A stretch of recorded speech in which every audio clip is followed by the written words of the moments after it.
of the World Part 2, a follow-up to the 1981 Part 1 book. Brooks, one of the entertainers to boast prestige EGOT status, directed and starred in films such as Blazing Saddles, Young Frankenstein, and Robin Hood Men in Tights. He also was honored as his Career Achievement Award at the 1984 annual Peabody Awards earlier this month. Okay, I'll stop there. But David, it's good to have you back on the show, man. I'm glad you made it home safely. I freak out when people do like stuff on the road and stuff. But you're telling me Ashley was driving. I could have died. I could have died. I could have died. Or what's that fucking video? Yeah, man. So, how do you feel? How do you roughly feel when it comes to realizing and knowing that there's going to be a Spaceballs sequel? I mean, this has probably been something that we've talked about since we were like children, right? Everybody's kind of wondered this along the board, right?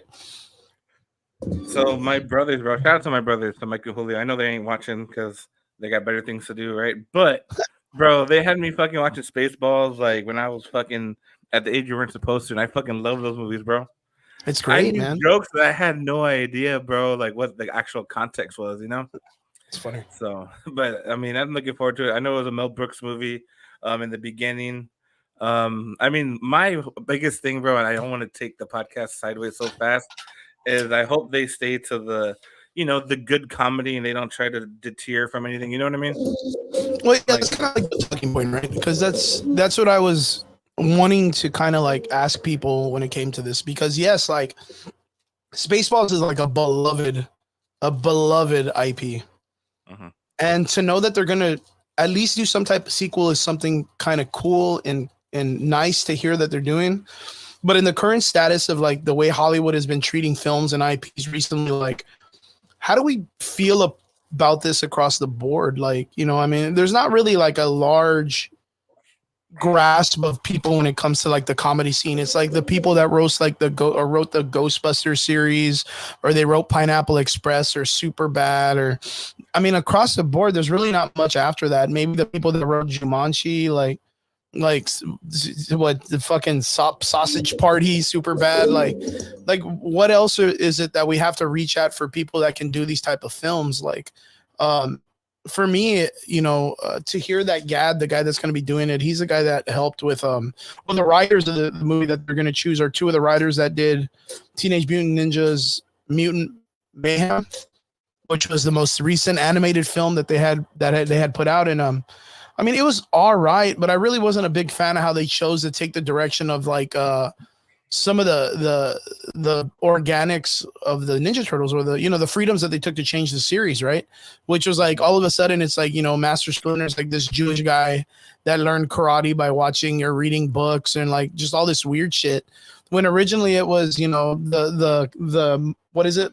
The typical template for like a martial arts film is like the mouse was raised by a Japanese master in Japan and learned karate off of just watching. Like, it was really cool. Like, I don't know if you remember the old school the first film when they showed like the mouse like doing stupid shit, like because the master was doing it, and you're kind of like, okay, I guess that makes sense. But you're gonna go off and do the new one and be like, oh, the mouse is, since he's in New York, he's like this weird 80s like Jewish Hebrew guy that like, oh, hey boys, how's it going, boy? Like, just weird. Like, I don't know. It kind of didn't make sense to me. But like knowing that those guys and that comedy that they're sticking to is the one that they're going to be going into the Spaceballs film, like, I don't know, man. And then of course, like, I think with the current status of how the world is politically, there's a lot of comedy that you can grab from. But I just don't know how it plays out, man. I don't know how it plays out. I'm kind of worried, to tell you the truth. And then knowing that it's Amazon and what they did with I mean, if they're gonna fuck up the Lord of the Rings and not give a shit, like, you can imagine Spaceballs, they'll take that shit to their graves, man. I know, bro, because they did pretty good with Invincible. That's a pretty dirty IP there, bro. Yeah, I mean, and not only that, that's a good point, because that's what Seth Rogen, right? That's one of the guys that wrote Pineapple Express. Yeah. So like to know that he was able to like take care of that was, you know, pretty good. Plus, and it's also the guy that did The Walking Dead, right? I think so. But I mean, bro, Spaceballs, the fucking Mega Maid, fucking, that shit is great, bro. She's gone from suck to blow. Yeah, I mean, it would be, I mean, right now in our current status in Hollywood, I think a really strong comedy would be great, but like not like that gross comedy. And that's the But like problem is like that's that the scary comedy movie that's like comedy. yeah, like you know what I mean? Like I hate that the shit, bro. really kind of like family oriented comedy I kind of feel is like it's important nowadays.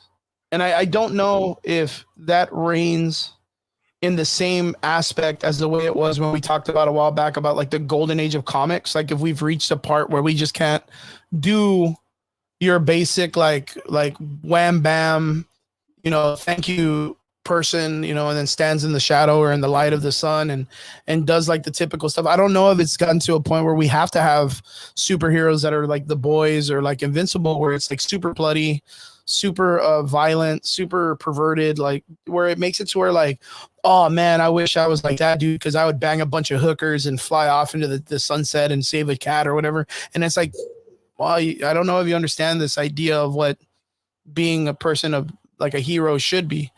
So I don't know. It's interesting. Elizabeth, what's up in the comment section? San Antonio in the house says, I'm surprised Hulu isn't having it since they had the History of the World Part 2. Oh, that's a good point. How was it though? Did you get to watch it, Elizabeth? History of the World Part 2. I want to like, knowing that he produced or was a part and wrote a sequel to one of his original IPs. I would like to go back and watch it and see if it like sticks up to his old comedy, because that tells a lot. But knowing that they're gonna do Spaceballs would be really great. And okay, well that's cool. Elizabeth says she liked it. I'm down. I gotta check it out too. It's on Hulu. I'll make sure I gotta watch that. But yeah, I think right now with like, especially with the current state of Star Wars, I think there's so much comedy to like destroy. Like, man, dude, they have so much material to kind of work with, dude. You know what I mean? Bro, they're gonna do the fucking the Kylo Ren truck, bro. Yeah, like man, they have so much. Like, of course, they're gonna have like a comedy thing for like the Baby Yoda, because they had Mel Brooks as the original like Yoda in the old school one. Oh, that's you remember? True. So the like, Schwartz. the Schwartz and all that, dude. There's so much opportunity for them to like, with all the mess that Star Wars has done in the last several years, that they're going to be able to make fun of, like the Mandalorian, Boba, like, even Vader himself, and then all this other stuff that they're kind of messing with. Like, my biggest thing was like, if you're a fan of Spaceballs, you know that it would be Spaceballs Part 3, because Part 3 was going to be in search for Part 2. Yeah. So I thought that would be a genius move if they were to do that, because that's about right. From 1989 to right now, like you have a pretty good opportunity for it to be like a third movie or like a trilogy. Fucking Bart. Sicario says, what's up? Good evening. Eels, my boy, says, I think we just expect so much that we just get unhappy about things. You know what? I 100% agree with that. I think, you know what? And I really think it's like based on like that whole entire 10 years that we got with Marvel. Like it really, like the first 4 phases really gave us like an astronomical set of films that I think across the, yeah, dude, it's like, it was magical, man. And then it gave us like, imagine breaking the curse, right? During that time, there was the curse of the sequels usually suck. Do you remember that? Sequels usually suck. Sequels, you get a second movie, it's probably going to suck. The first one's always better. That was a whole period of life that we all grew up saying that. And then Marvel comes in and makes a fucking 10-year sequel that just works. Like, it just works. Across the board, it was a bunch of movies that just were equivocally connected to each other. And now it's so hard for us to accept. Imagine this. Imagine this. Look at how, I want to say this. Look at how privileged we are when it comes to films. How many films in the last like 5 years have you gone to and waited after the credits to see if we got an after edits scene, an after credit scene? Inside Out too, bro. That's like every movie, right? That's like every movie. It doesn't have to be a Marvel movie. We just sit there and we wait and we're like, is there anything after the credits? Because Marvel created that as a kind of like an additive that they kind of gave us just to be like, oh, here's a little bit to keep you guys waiting. And then it just stuck with us so much that we just believe that that's the way it should go. Mm-hmm. But you know what I mean? Like, that's a huge privilege. No film has ever done that before except for what Marvel was doing. And of course, I don't think anybody's ever really gotten it the way Marvel has, but still, like, we would usually just go to the movies. You go in, you see your trailers in the beginning, you sit down, you watch a little intro, you get your film, you end credits, you take off. That's it. It wasn't until Marvel that we ended up staying, and now, like, for every one of us, we all have to ask each other or look on the internet and be like, "Is there an after credit scene to this movie? Is there an after credit scene?" And it's so nuts to think like that that every movie should do that now. Yeah, and that's kind of like what Eels is saying, right? Eels puts. I think it was just that we expect so much, and we always get unhappy about things. And I wonder if that's like, I wonder if that's a part of all of this. Like when it comes to it, like, yeah, like the idea of Spaceballs doing a sequel and us being excited, that's one thing, but that irrational fear that we have that they're going to ruin something that we love is there too. You know what I mean? Like, it's there. And that's what sucks is that, you know, I've said this a million times before, but like, who are we to judge on what the creators decide to do? Like, I remember that was really prominent when it came to the Ghost in the Shell film, right? Do you remember Ghost in the Shell? I didn't watch that one, bro. Straight up. You don't watch it? I remember like the previews and stuff, but I never saw Ghost in the Shell. So I'm a pretty big anime dude, right? And Ghost in the Shell was one of those films that I had seen a long time ago when I was, younger in my teenage years, during, back in the day during Moses' time and shit, when televisions weren't even established. But it was a great anime. It was like, one of the masterpieces up there with like Akira and Evangelion and all this other stuff.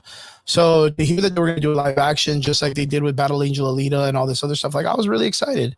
So when we got the film and it's Scarlett Johansson and she's out there doing all the stuff that the colonels or the majors doing, like, it was one of those things that we were like, damn, this is really good. Like, it's really good to the anime and stuff like that. And then not too long after that, we started getting like, why the fuck is it whitewashed? Why the fuck is there Asian? Why is it not a yellow person or an Asian person or yellow washing characters and all this stuff? And there was people that were so upset because of the fact that there was a white person playing a major character in an anime film, which my biggest thing was like, well, during that time in animation, they always drew characters to look white. They always drew them to be like white, pale skin, blonde hair, blue eyes. I mean, even Goku like transforms into this type of character, and he's not even like a human being, for fuck's sakes. But for us and for a lot of people to have the opinion and be like, they fucked up, like, fuck them, fuck this, fuck that, and then the director of the film to be there and be like, yo, I can't believe my animated series that I drew when I was younger has fucking Black Widow Scarlett Johansson playing the major role. Like the number one action female star like in the universe right now playing my character. How fucking cool is that? The director was just like ecstatic to have her, and fans and all these other people are like, nah, fuck that. You're racist and you're all this stuff. And it's like, how are you going to tell that to the fucking director? Like, the guy who created the goddamn the animation itself. Like, how are you going to say that he's the problem when it's his thing? I mean, I don't know if that goes across the board because, current Star Wars removed George Lucas during the prequels. I mean, he was already pretty crazy and out of fucking pocket with a lot of stuff he was already coming out with. But, you had him still kind of like producing some of the stuff and being a producer and some of the ideas and stuff like that. But nowadays he's just completely removed. But like, who are we, the fans, sometimes to go off and be out of pocket ourselves and curse at these people for going in the direction they're doing? I mean, for me, it's one of those things, like, when it comes to needing to judge something is when you have to be kind of fully prepared to be critiqued for what it is that you create.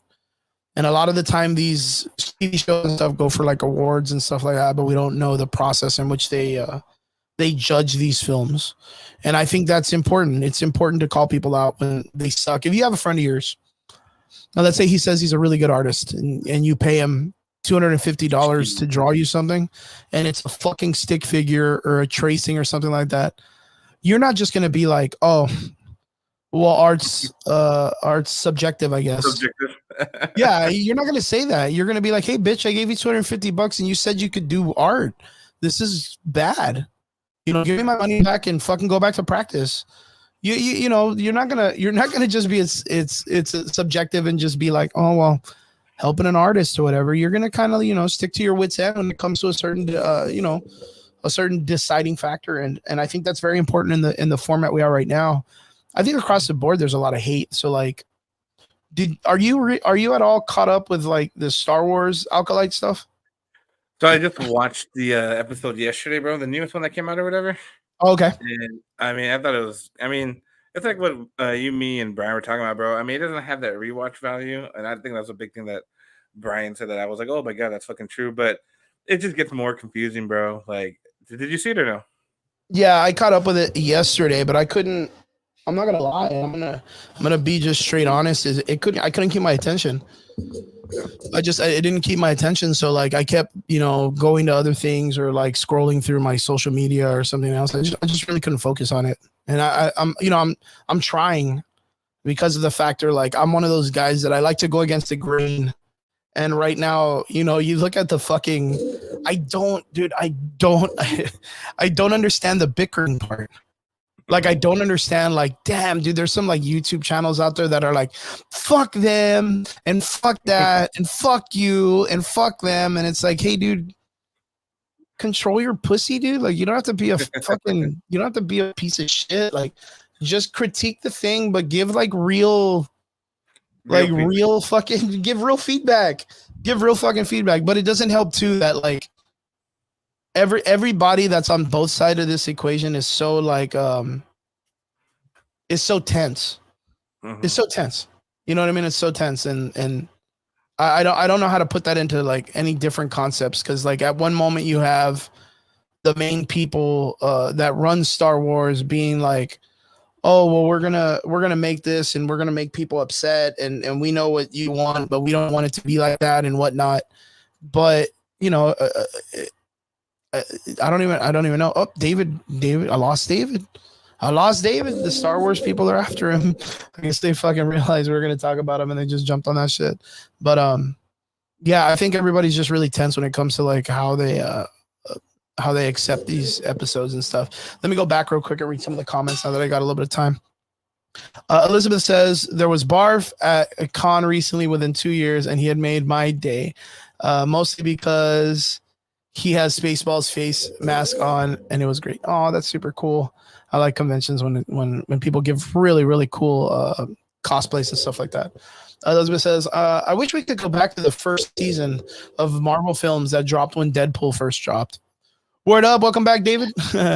What happened? Not today, Jesus. Not today. Your laptop? I don't know, bro. My laptop did a force reset, bro. I was like, what the fuck is this? So, damn. I was saying I'll it was get back people on at Star Wars. Yeah, no shit. They were like, y'all talking so much shit. Fuck y'all. Yeah, fuck y'all. fuck your laptop, and they just fucking attack the shit out of it and stuff. That's crazy, man. I totally thought it was like, yeah, I just figured it would be your Facebook, your laptop. Yeah, but yeah, cool, I was reading some of the comments real quick. Let me read the comments. Elizabeth says, I wish you could go back to the first season, or Marvel films dropped when Marvel Deadpool first dropped, and now I'm like, but I will be visiting the theater for, of course, Deadpool versus Wolverine, but there really hasn't been anything else that I am interested in. And then she says, Ghost in the Shell is doing some theater showings, the animated film, kind of like how Ghibli films. Oh, yeah. Some films are going back and they're doing like anime nights and stuff like that, which is really, really cool. Some of them, the one I want to go to is like the Star Wars, man. When they do the Star Wars Day and they do like all 9 movies, I would totally like to just fucking sit a whole day in a theater, dude. Just a whole day, dude. I ain't doing anything anyways, you know what I mean? What if they play the Acolyte in between all the movies? They're like during your intermission, you get to watch the Acolyte. You're like, no, thanks. I'm gonna get ice cream or whatever. I'm gonna go get fucking lactose intolerant poisoning. Eel says, well, everyone thinks they know everything, and they do a bad job, and then get called out, and then put on blast and tell everybody that it's true. Yeah. The Star Wars Acolyte, I have not wanted to go back and watch it. True that. Skynet is watching. Yeah, no kidding. You just saw it right now. He just got kicked off again. Man, David, gotta get your shit together, man. Your technology's falling apart. Skynet's coming after you, my dude. But yeah, I think Eels is on fire today when it comes to what he's talking about. You know, there's that's been the biggest concern is I think there's been like a turning point when it comes to filmmaking. I think there's this really big hype to grab really big franchises, right? Like let's say probably one of the biggest ones I think of is like Akira, right? Akira is a huge franchise. And I think there is a dichotomy of people that would be willing to buy that franchise up just so that they could do whatever they want to it. Because they believe themselves that they are more intelligent at creating things than this intelligent person did or that team of people did to create a masterpiece. And the problem is the people that are believing that, they've never done shit when it comes to creating. They're all trash and they're all beginners, but they jump the gun and they jump at these things. They all think they're Anthony Scorsese, or they all think they're like James Cameron, and they're barely doing fucking The Room and shit like that. So in my opinion, welcome back, dude. You're back on the laptop. That's G, man. That's G work. I switched to the comments and I was reading it like as you were going through them. And it fucking kicked you off? And I hit X and then I was like, motherfucker. Elizabeth put Skynet is watching. Skynet. That's funny.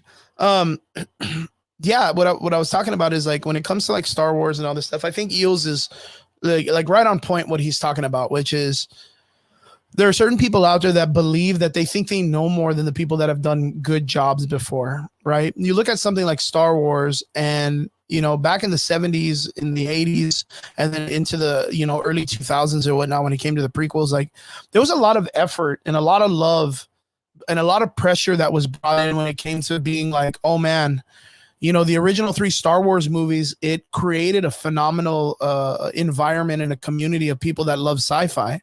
You know what I mean? And then when they made their return for the prequels, there was a big shoes to fill. Those big shoes to fill because they look at it and they were like, you know what? We want to make the prequels. We want to make it its own independent thing, right?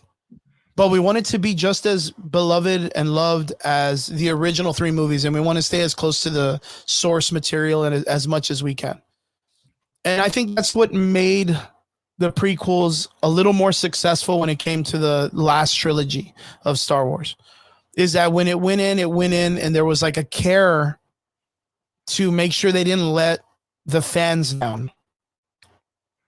When it came to the last trilogy of Star Wars, it was one of those things that you brought in directors that were like, well, I'm a genius because someone told me I was a genius for what I've done before or something I did. So it would be really, really cool if I got Star Wars and I did whatever I want with it. And that was the problem.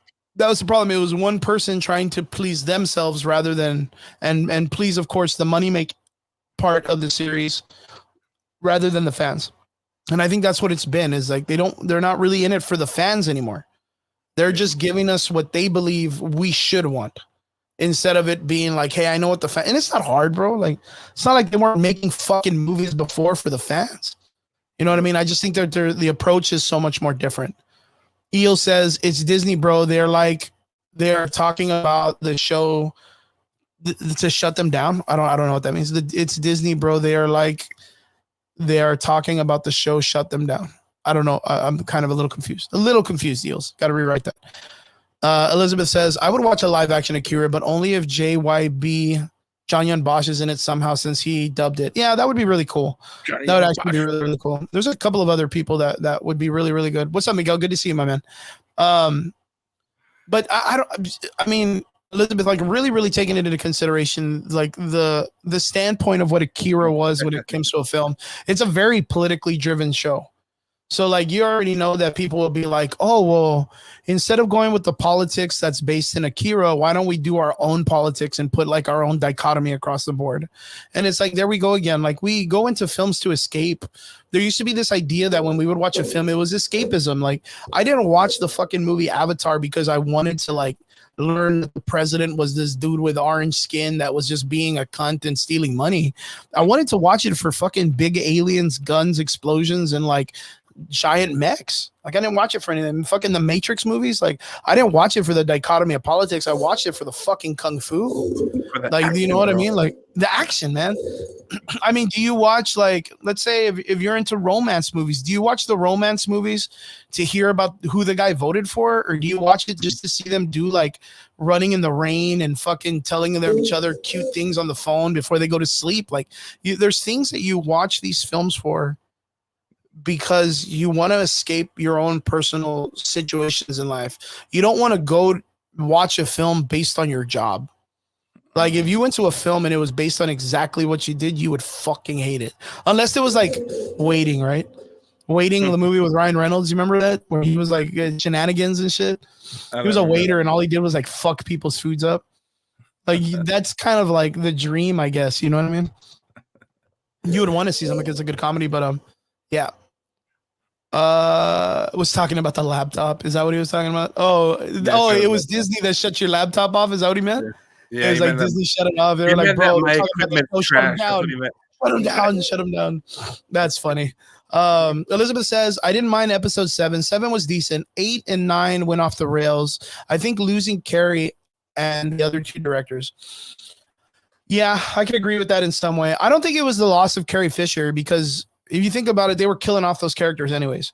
They literally, like in a fucking trilogy, they killed off the original 3 heroes. Like, bro, it was like fucking nothing, dude. I gotta add this. So fucking Han Solo is the one that died, right? So fucking Ashley, bro. Ashley got me a fucking Father's Day card, bro, with Han Solo on it. And I was like, you know how this ends, right? Like we saw the movies together.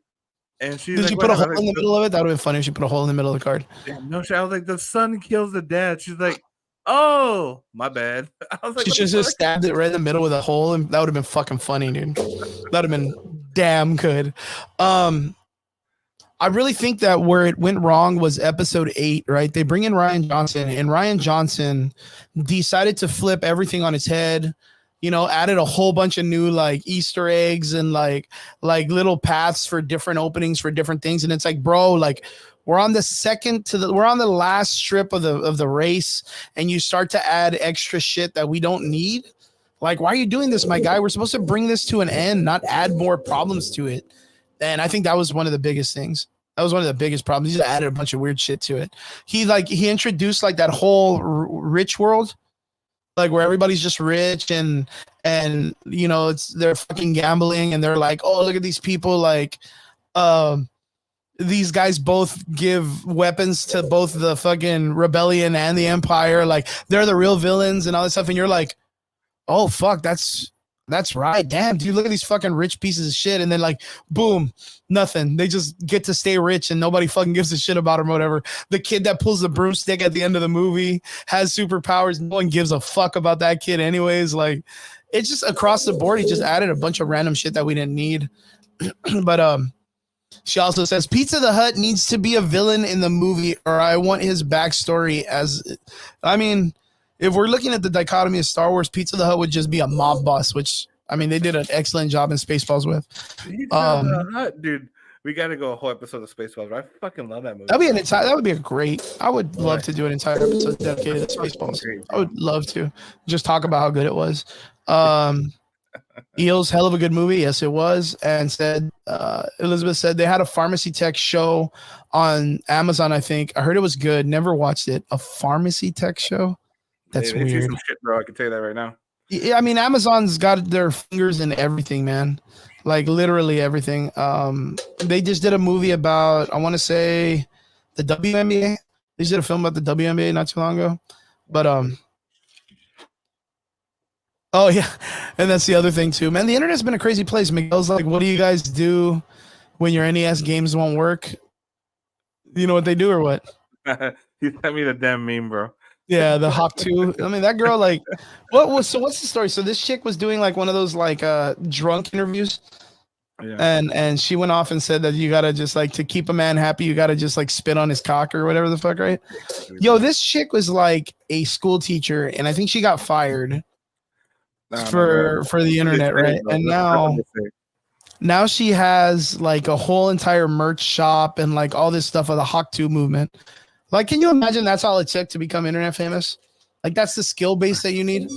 Me and David, of course, we know people across the board that are always trying to figure out like the algorithm and branding on how to be famous. No That shit. chick just hit it with 2 words, bro, and there was an onomatopoeia. It wasn't even like a real stature, bro. Like, you know what I mean? Can you imagine all that hard work that you're like, yo, let me teach you how to brand yourself better, and then this fucking chick on a drunk night just says Hawk 2 and most famous chick on the planet. It gets to meet the president next week, kind of thing. You know what I mean? Fucking T-shirts and fucking everything. Yeah, Bro. she's gonna be a life coach. She's gonna be on the fucking David Garvey or what's that guy's name? Oh, fucking David Goggins. V or what's the David V or something? Gary V. It's gonna be like Gary V show. That's nuts, man. You don't know me, son. Fucking You don't know Goggins. me, son. So tell me about your Alkalite episode 4 experience, man. You know, bro, I'm not gonna lie to you. I watched the first 30 minutes, then there's about 15 minutes I didn't pay attention. Then I just saw the Chewbacca wannabe with a slash or whatever. But I was the most annoyed, bro. At Check the it end out. of the episode. Well, who's it? Check it out. We have our homie Hey, Oh, Nico. shit. What's up, my dude? Hey, you're like a fucking hour late, bro. An hour? oh No, he my told me. God. He told me he had some issues at work, so he was gonna be a little bit running. How'd it go, man? Did you guys fix your stuff at work? Fuck no. No, it stayed here. Like it just stayed dark, man. Yeah, yo, man, you guys are fucked. Like, I had to call corporate and everything, tell them the situation. I'm like, yo, we ain't got no fucking power. And they're like, what's the problem? I'm like, look, I already went, I popped the breakers, checked them, turned them back on, and it lasted like 3 minutes, and it fucking went back out.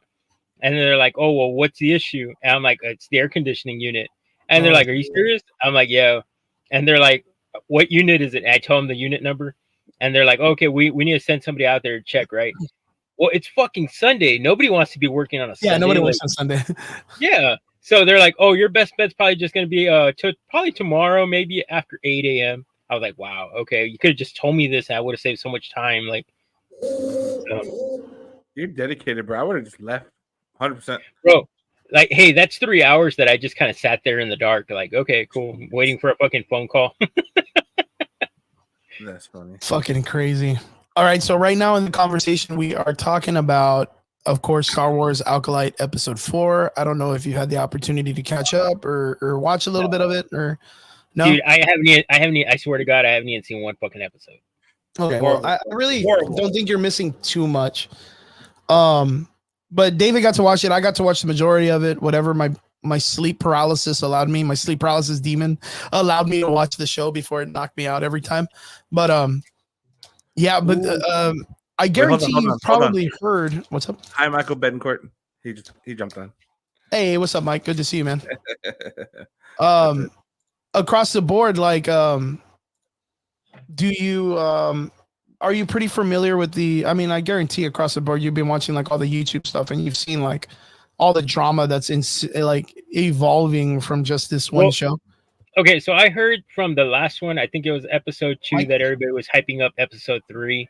And then the last week that I was on with you, you said that it wasn't really a big fucking deal. Like they kind of blew it out of proportion. It really wasn't like a big thing that everybody was expecting.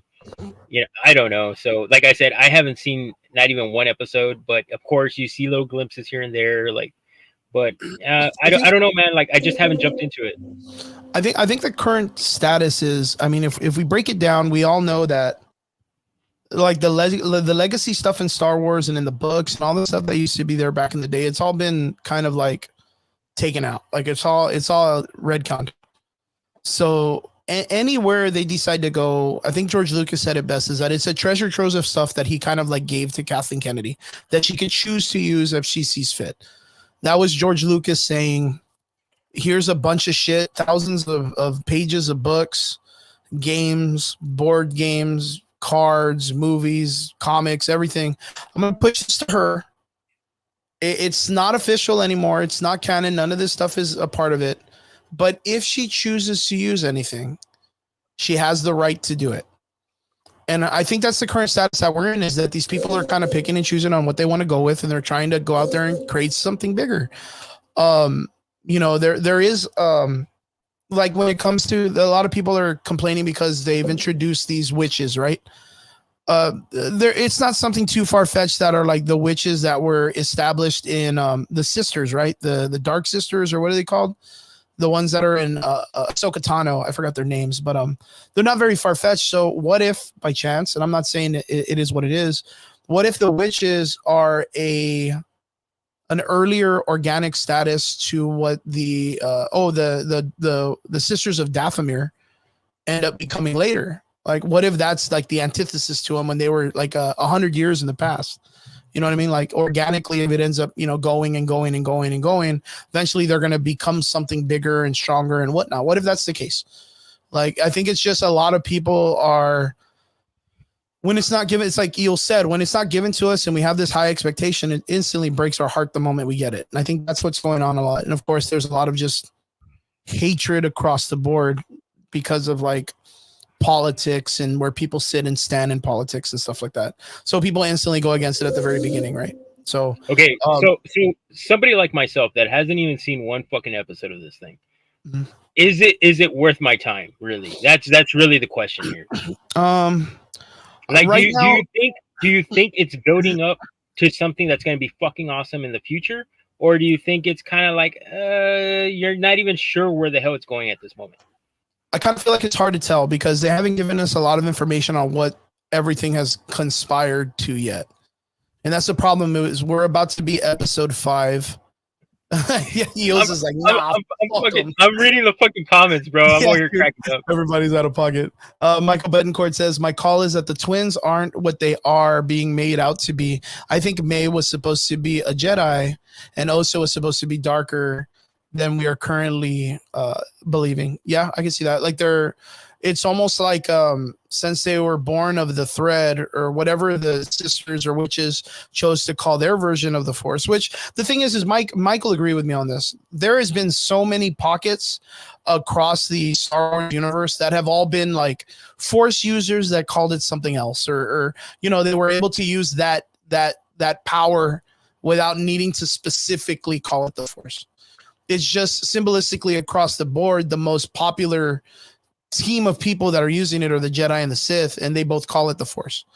But there's a bunch of them across the board. So like the witches of I forgot, the Burkistan or whatever they call their place. It's like Burka, Bethically, I don't know. It's like some weird planet, but they call it a thread, and they say like, oh well, when you pull on the thread, it pulls from the other side, the opposite side, which is the same thing as the Force. If you push across on the light side, the dark side has to push back to create balance. It's the same concept, just a different word that people are kind of atoning to. But it's supposed to be that it's 100 years in the past, so a lot of people are kind of like, there's so many factions of people that they all have a different belief system in what the Force is. He says that the twins, one of them should have been a Jedi, the other one should have been a darker side, and I think that's true because the characters are all based on the balance, which is very much to like there was a video game called the Old Republic that had this whole thing about 2 twin brothers and stuff. The cinematic is fucking amazing if you haven't seen it. Like if you go ahead and watch it, it's about these 2 twin boys that like they're raised by this like really dark side father. They go out and they're raised like, go out there and learn the Force and then go out into the battlefield and fight. And then it so happens that the brother that shows that he's of the darker side ends up being the Jedi. You know what I mean? Because he's more I don't know, like it's just weird. It's a really cool sub twist, like a real like fucking M. Night Shyamalan moment. What the twist at the end of it, you know what I mean? But yeah, just super cool. But yeah, with the Alkali, like right now, episode 4 is out, episode 5 is coming, and I still don't feel like there's enough information for me to be like, holy shit, this changes Star Wars like at the fucking queue of it or whatnot. Let me go back and catch up with the comment section real quick. Vince, what's up, my dude? Says we need to have an Avengers Boys Alkali episode 5 watch party. That would be cool. I don't know how to do all that shit though. I need Eels' help. And then Eels, of course, says you're not missing anything. Elizabeth says I haven't watched this either, so I can't really comment on it. I'll just wait for the Cliff Note reels. Yeah, I think that would probably be a lot better, right?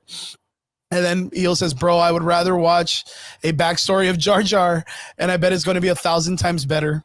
Yeah. Wow. That's hardcore. Wow. And Elizabeth said, wait, so they have the wanted loom? No, they don't. No, they don't. And then Michael Betancourt comes in and says, what the witches are using in practice is just what Qui-Gon Jinn teaches, that one must be mindful of the living Force. Yeah. You see, that's the thing. Like, it's just like how people across the boards, like religious sects how they kind of interpret their own variation of religion. Like, you know how like Christianity's like God, but we have like Islam, we have Mormons, we have Buddhists, and everybody kind of has like that one centrifugal meaning that's like the true meaning of what it is you're doing. But like there's so many religions across the board. That's kind of what the dichotomy of Star Wars is when it comes to the Force and Jedis and stuff. Oh yeah, Neil says, but it's not the Old Republic, it's Disney. Nice. And then Vince says, I need to catch up on the shows and movies. I haven't seen Dune 2. I haven't seen Dune 2, but it's amazing. And Elizabeth says, the thread loom, my joke failed. It's funny. And Neil says, I have to say one thing. This show has the fans base so divided. It's crazy as fuck. And I guarantee that's what I was talking about. Like, Nico, even though you have not seen the show, I guarantee like your YouTube channel is probably like just full of people being like the alkalite ruined it. Adam Steinberg is crazier than fucking a bag of dicks, or I don't know, like just a bunch of crazy stuff. Like, what have you heard on the outside about this show so far? Okay, so from the outside, all I've gotten really was like, okay, so you know when you're watching fucking YouTube videos and all of a sudden you get those stupid ads popping up? Yeah. Okay, dude, they're advertising the shit out of it. I don't know if it's just me or they're just fucking like really fucking putting money into the like investment and advertisement of this fucking show, or it's just one of those things where they're listening to me through the mic and they're like, yeah, this motherfucker needs to watch this shit, and they're just pushing it at me. But every fucking ad is about the fucking alkalite. Now, yeah. Now the thing is, I was really hyped about it when I first saw the first trailer, and I actually saw the trailer with you guys here, and I got really excited because I was like, oh shit, like as opposed to using more force, they're actually physically fighting. Like, you know, like it looked more like physical fights than actual lightsabers or like, you know, like using the force to like force push people and stuff like that. So I got really excited about it because I thought it was gonna be something completely new, something completely different. But from what I'm reading on the comments, because dude, every time I come in, I'm reading comments, and everyone's telling me I'm not missing shit. So now I'm kind of like, do I really want to watch it? Yeah, like I mean, yeah, the boys, dude, the boys is out there. So, yeah, I don't really feel like there's much here missing, at least not yet. And the thing is I wonder if David, you can quote me on this, and Michael Bencourt, you can catch me on this too. I wonder if they used like a lot of like the bait and switch for like getting people to be like, oh dude, Star Wars episode 3 is gonna change the whole landscape of the Star Wars universe and all this stuff. I wonder that's exactly what I heard. That's what I heard. Ending episode 2 going into 3, that it was gonna be a fucking banger. That it was gonna make an epic splash, and I don't know what.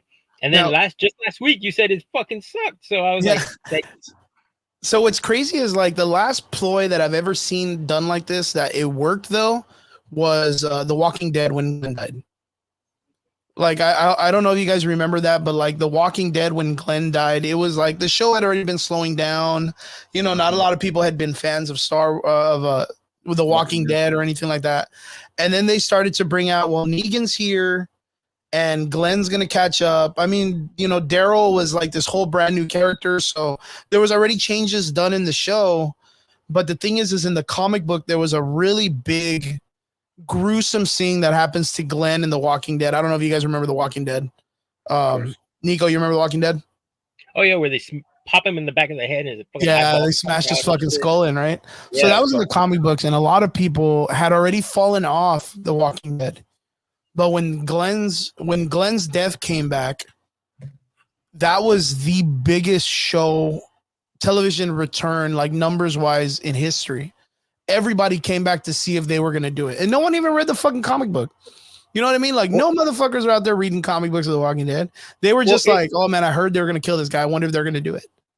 Yeah. Cause the thing is, it's like during The Walking Dead time, none of the main characters had actually died till that point. It's one of those where they get introduced like, oh, these are so-and-so, they're random survivors that we encountered. And yeah, they might last a few episodes and then they fucking died. But you didn't get emotionally attached, or, you know, like you didn't get invested in that character. You know, and it's kind of like one of those things where this dude, he's just a regular guy. He wasn't a cop, he wasn't a sheriff, nothing like that. The dude was He was a like a fucking delivery guy, like, right? yeah, he was like a pizza delivery dude or some shit. Yeah. Like, and then everybody fucking loved this guy, and then it's like the whole like he loves, she loves him, blah blah blah bullshit, and then all of a sudden they pop him in the back of the fucking head, and his eyeball pops out, and it's like holy shit, they actually killed a main character in this shit, and I think that's where everybody got sucked back in, like wait, who died? And then it's like, you know, when people, the ones who are true fans, they keep watching it, and the ones who kind of slowly fade off, they told their friends like, hey, dude, you remember that show, The Zombies? You remember the delivery guy, the Asian dude? Dude, they killed him. No way. And then sure enough, they got sucked back into the show. Well, the thing is I think that's how it starts off, right? Is that because a lot of people, like I said, they don't read the reference to the source material. But the thing in the source material is we all knew that Glenn's death was like a big turning point in the comic books. Yeah. Like we all knew that was what solidifies Negan as a villain, is that he literally, and the way it pops off is the only thing different is the redhead guy, right? The redhead guy dies first. And I think something happens there, but I don't think it was that guy. I think he was the only one that died, or I don't even know. I can't remember. But then it goes to Glenn, and Glenn gets his fucking head bashed in, his eyeballs hanging out the same way it did in the fucking film, the same way it did in the live action. And then the whole Maggie, I'll find you, or whatever the fuck. Like all of that shit was in the comic books. So dude, like, I'm reading the comments again. Oh my god, yes, they were competing with Sons of Anarchy. Did you guys ever watch that show? Yeah, Sons of Anarchy. Oh my god, yo, I'm sorry, but the one that got me the worst, Opie. Opie's death was something ridiculous. Oh yeah, for the Sons of Anarchy show. Yeah. Going back a little bit, I wanted to read this real quick. Michael Betancourt talking about your ads thing. Ad buys are larger than usual for Disney as they have to compete with Cinemax and the House of Dragon season 2. The next idea of Star Wars movie. Oh, Vince. Oh, okay. Now that they said that, I've never seen the Star Wars, the Alkalite thing, and I've never seen House of Dragons. Would I be better off seeing House of Dragons? I mean, if you are already a fan of it, I would totally understand. I think David's gonna go do some stuff real quick. He might jump back on, but he might not be feeling well. So, okay. But I mean, did you get to watch the House of Dragons the first time and stuff like that? No, dude, I haven't seen one episode. Game of Thrones or anything like that? Oh, Game of Thrones, yes, I've seen that.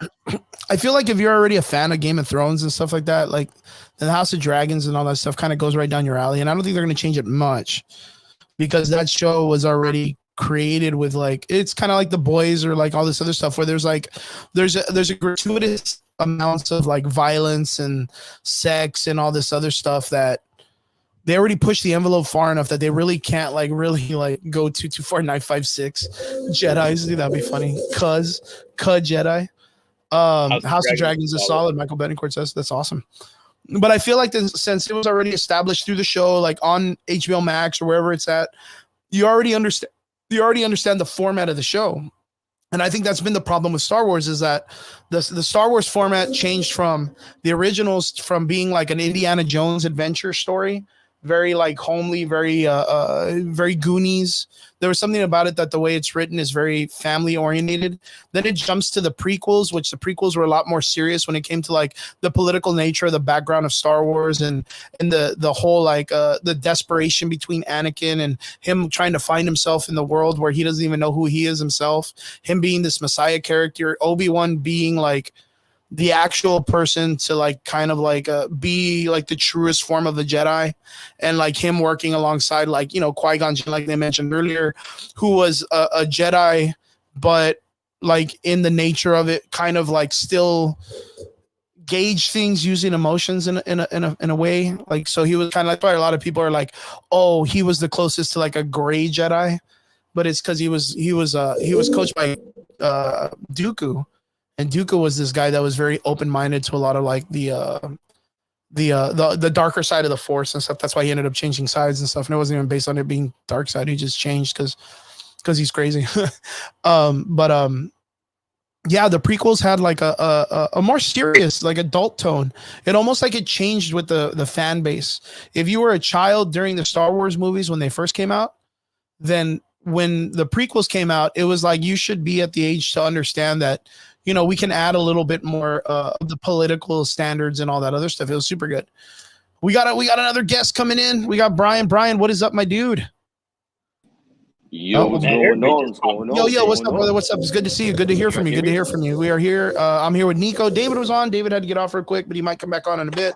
But yeah, we are right now talking about the Alkalite season 4 and how it's going across the board. So for me, I saw the show, but Nico hasn't seen it yet. David did, but he got to get off right now. But Brian, have you got to see episode 4? And what is your take on it? I did get a chance to see the new episode. Actually, let's do this right here. All right, Yeah. so I did see the episode. I thought it was cool. I think going back to what we were talking about last week, we're starting to get some of those answers. But honestly, I mean, I don't know if anything we're going to say this week is going to be different from last week. But what I wanted to address is the bullshit that happened after the episode. Okay. Like, are you talking about like the overall like political standings and all that stuff? Like, are people like just jumping the gun and going crazy and ham shit? No, the main character. I can't remember her name, which is Adam Steinberg or something like that. Amanda Steinberg. Yeah, Amanda Steinberg. Yeah, she did a rap video. Yeah, it's a diss track. Yeah, it was a diss track about white people. So, what are your thoughts on that? What are your thoughts? Let me rephrase it. What are your thoughts about the lead character of a Disney project making a rap video talking about how toxic Star Wars fan base is and that it's probably racially motivated? I mean, it's not a good look. I mean, it's not a good look, but I mean, it's her point of view on how she sees the whole format. It's very hard for people to pinpoint what the problem with the fan base is, because there's one part of people, a small base of people that can give you a cinematic problem of what's wrong. Nico. Nico is so lost, bro. Like, he doesn't know what's going on. I'm so fucking lost, bro. I'm like, we're talking about Acolytes, and now a fucking music video dropped. Dude, is this like Kendrick and fucking Drake? So that's why. Honestly, that's the reason why I came on, because like, dude, we already know how Chris feels about the fucking Acolyte. Let's talk about the juicy shit. Like, there was some shit that hit the fan. There was some shit, that's over the week. Yeah, that's kind of like the thing that I was going to talk about, because like the show, it's just basic. Like, it's not anything, like it's not star bending, it's not doing anything. But the shit that's coming off after the show airs, like every week, man, dude, it's weird. It's super weird. Can we revisit the question that I had 2 weeks ago when we were talking about, is Star Wars fan base toxic? Are we right now, 100%, everything across the board is toxic with it. This is like, this one is like, but then again, it's like it's like, what is it like? They're fucking poking the hornets. That's the same thing that She-Hulk did when they were like, oh, well, we didn't make the series because we wanted to honor the She-Hulk. We wanted to make it to make fun of the people we don't like. And it's like, bro, it's a show. Like, just make the show and go from there. It's not meta if you're going to poke people for making fun of your show shitting. Like, you know what I mean? It's very weird. And that's why I say it's very hard to pinpoint what the problem is because, look, watch, 100%. Alkalite's not a great show. It's not a good show. This is like bottom of the barrel for Star Wars. Like, it's not. But it's not a gotcha moment when you're making a shitty show and then you're complaining that the fan base is saying it's a shitty show. What the gotcha moment is like people are just being assholes. The thing is that these Disney in particular is making or is putting their actors, actresses in a really rough spot. They're putting them in the mix with this toxic fan base, and all they're doing is their job, right? So then you put this, and first off, I'm pretty sure they didn't do any type of research on this young lady beforehand, because she's a full-blown fucking activist. Yeah, like, she's hardcore. She's hardcore, man. Like she's a full-blown fucking activist. So whatever made Disney make this the lead of a Star Wars fucking show, that doesn't make any sense to me. And she did exactly what she did. Now, the one thing that I think that is going to get missed in all this is that you have this young lady. She's a Gen Zer. I don't know if you guys are aware, but the Gen Z generation, they don't give a fuck, bro. No, they don't give a fuck. They don't have the same worries that we did growing up, and they were raised by different shit than we were. So when they see something wrong, or when they see or they feel wrong, they're going to make it known. They're going to make their voices heard, in a way that they grew up with technology. So this isn't something that you know, if you look back at it, it didn't come out the blue. Like this was a perfect storm as to why we got here. Yeah, yeah, I 100% agree. It's just really weird. Like I know this person, like she kind of grew up on like the nicer side of the suburbs, I guess you could say. So like this ideal of like how she's claiming like oppression and all this other stuff. I don't know if she's speaking like specifically based on other people's experiences and cultures, or like if she's kind of like claiming on her own experiences in life, which But we don't I don't understand. think And we that don't know. I don't think that's fair because we don't know her story. Yeah, And that's what I was for a saying. fact, I know for a fact you don't know anything about her. So to say that she grew up in a suburb, who knows that? Who Well, knows I where she mean, grew no, up? I'm I just don't. saying, like, I mean, she grew up probably in a better life than we all did. How do you Like, know that? I mean, I wasn't a part of the Hunger Games when I was a baby, but I guarantee I'd have the cash if I was. I'd have a way better life than what I do right now if I did the Hunger Games when I was 10. You know what I mean? If I was already in Hollywood and stuff like that. But I mean, I don't know. I don't think Yeah, that. that's what I'm saying. Like, I I don't don't think that. know. That's what I'm saying. Like, Regardless, I don't know if I don't she's think that's a creating fair. this. I don't think that's a fair angle to one's plight, to one's struggle, to one's. It doesn't matter what the fuck. Oh, How she grew up. that's just like that's what I said. Like, it's If she has an issue with the social climate, then that's her right.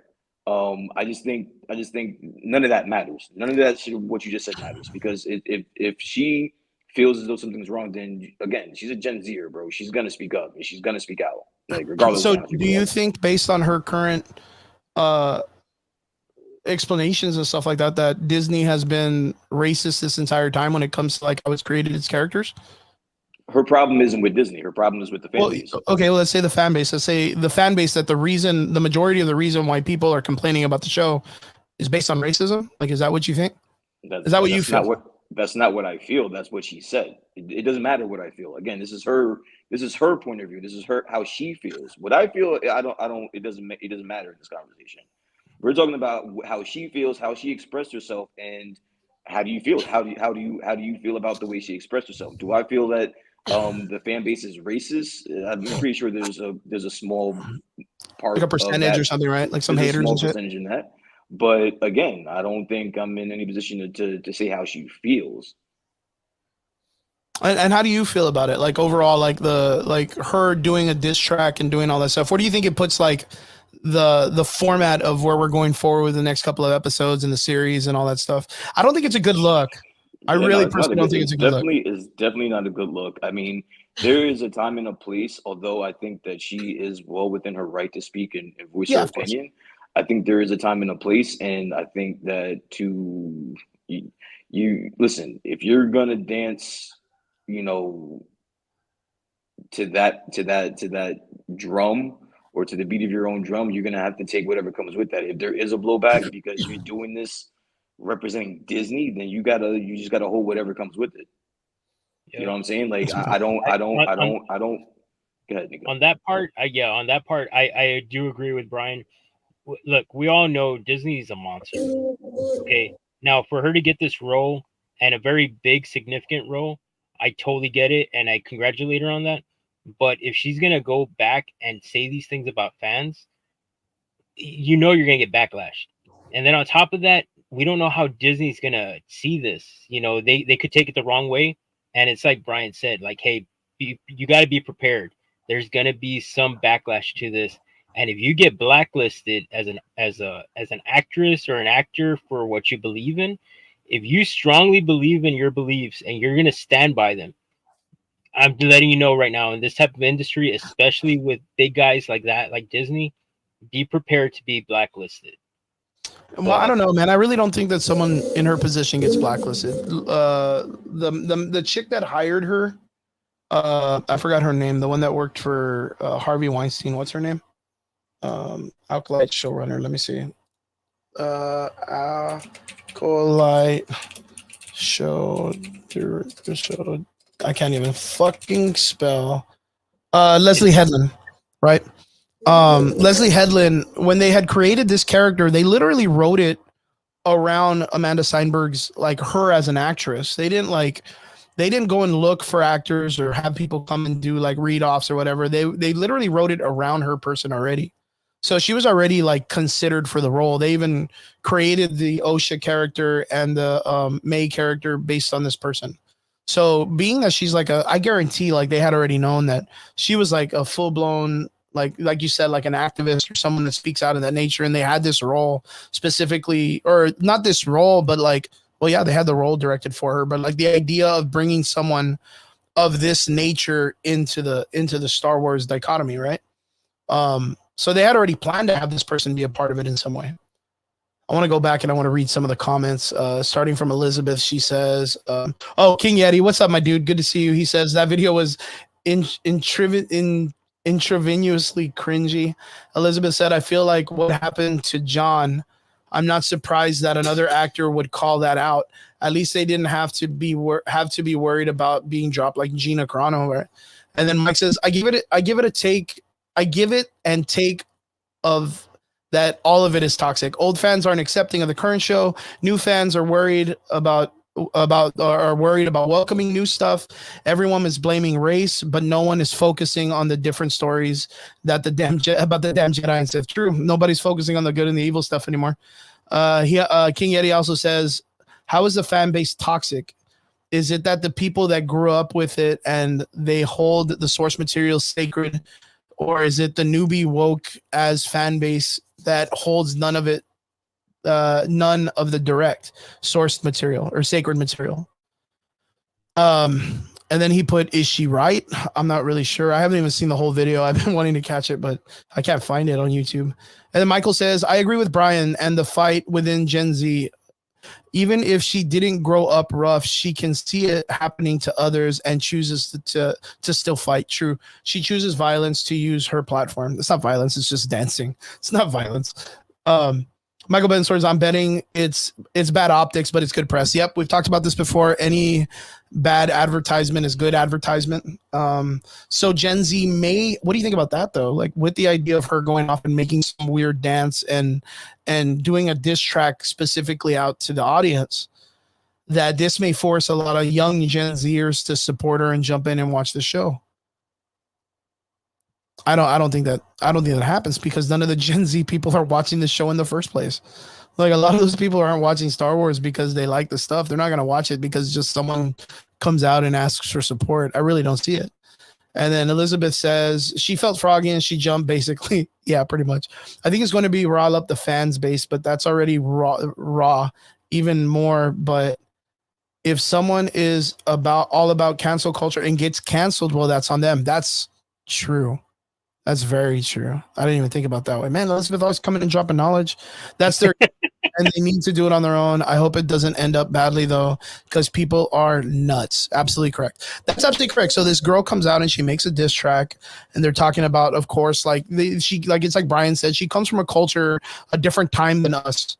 And a lot of it deals with like technology and cancel culture and using the internet as a weapon and using like certain platforms to kind of get themselves out in this and that. And this lady, she made a diss track about the fan base that everybody knows is toxic. What happens is like the backlash is right now you look at it, and I believe on Rotten Tomatoes, the Alkalite's still at a 14. What if it drops down to like a 12 or a 10? Like, what do you do from there? Like, yeah, the critic score is high, but what was the critic score? What was the score? It's a 14 right now. It's a 14 at Rotten Tomatoes? Yeah, well, it's going to be that's not the critic score. That is the audience score. The audience is giving it a 14%? 14%, dude. You didn't know that? I thought you knew that. Holy shit. No, that's a real time reaction for you, buddy. Holy yeah, I thought you knew about that. You didn't know about that? Nah. Holy shit, man. Nah. Yeah, right now the Alkalite, of course, shot. Yeah, the Alkalite is, I'm going to try to see if I can open it. Right now it's at an 85% for critic score and a 14% for audience score. Yeah, I think they need a break. Star Wars needs a break.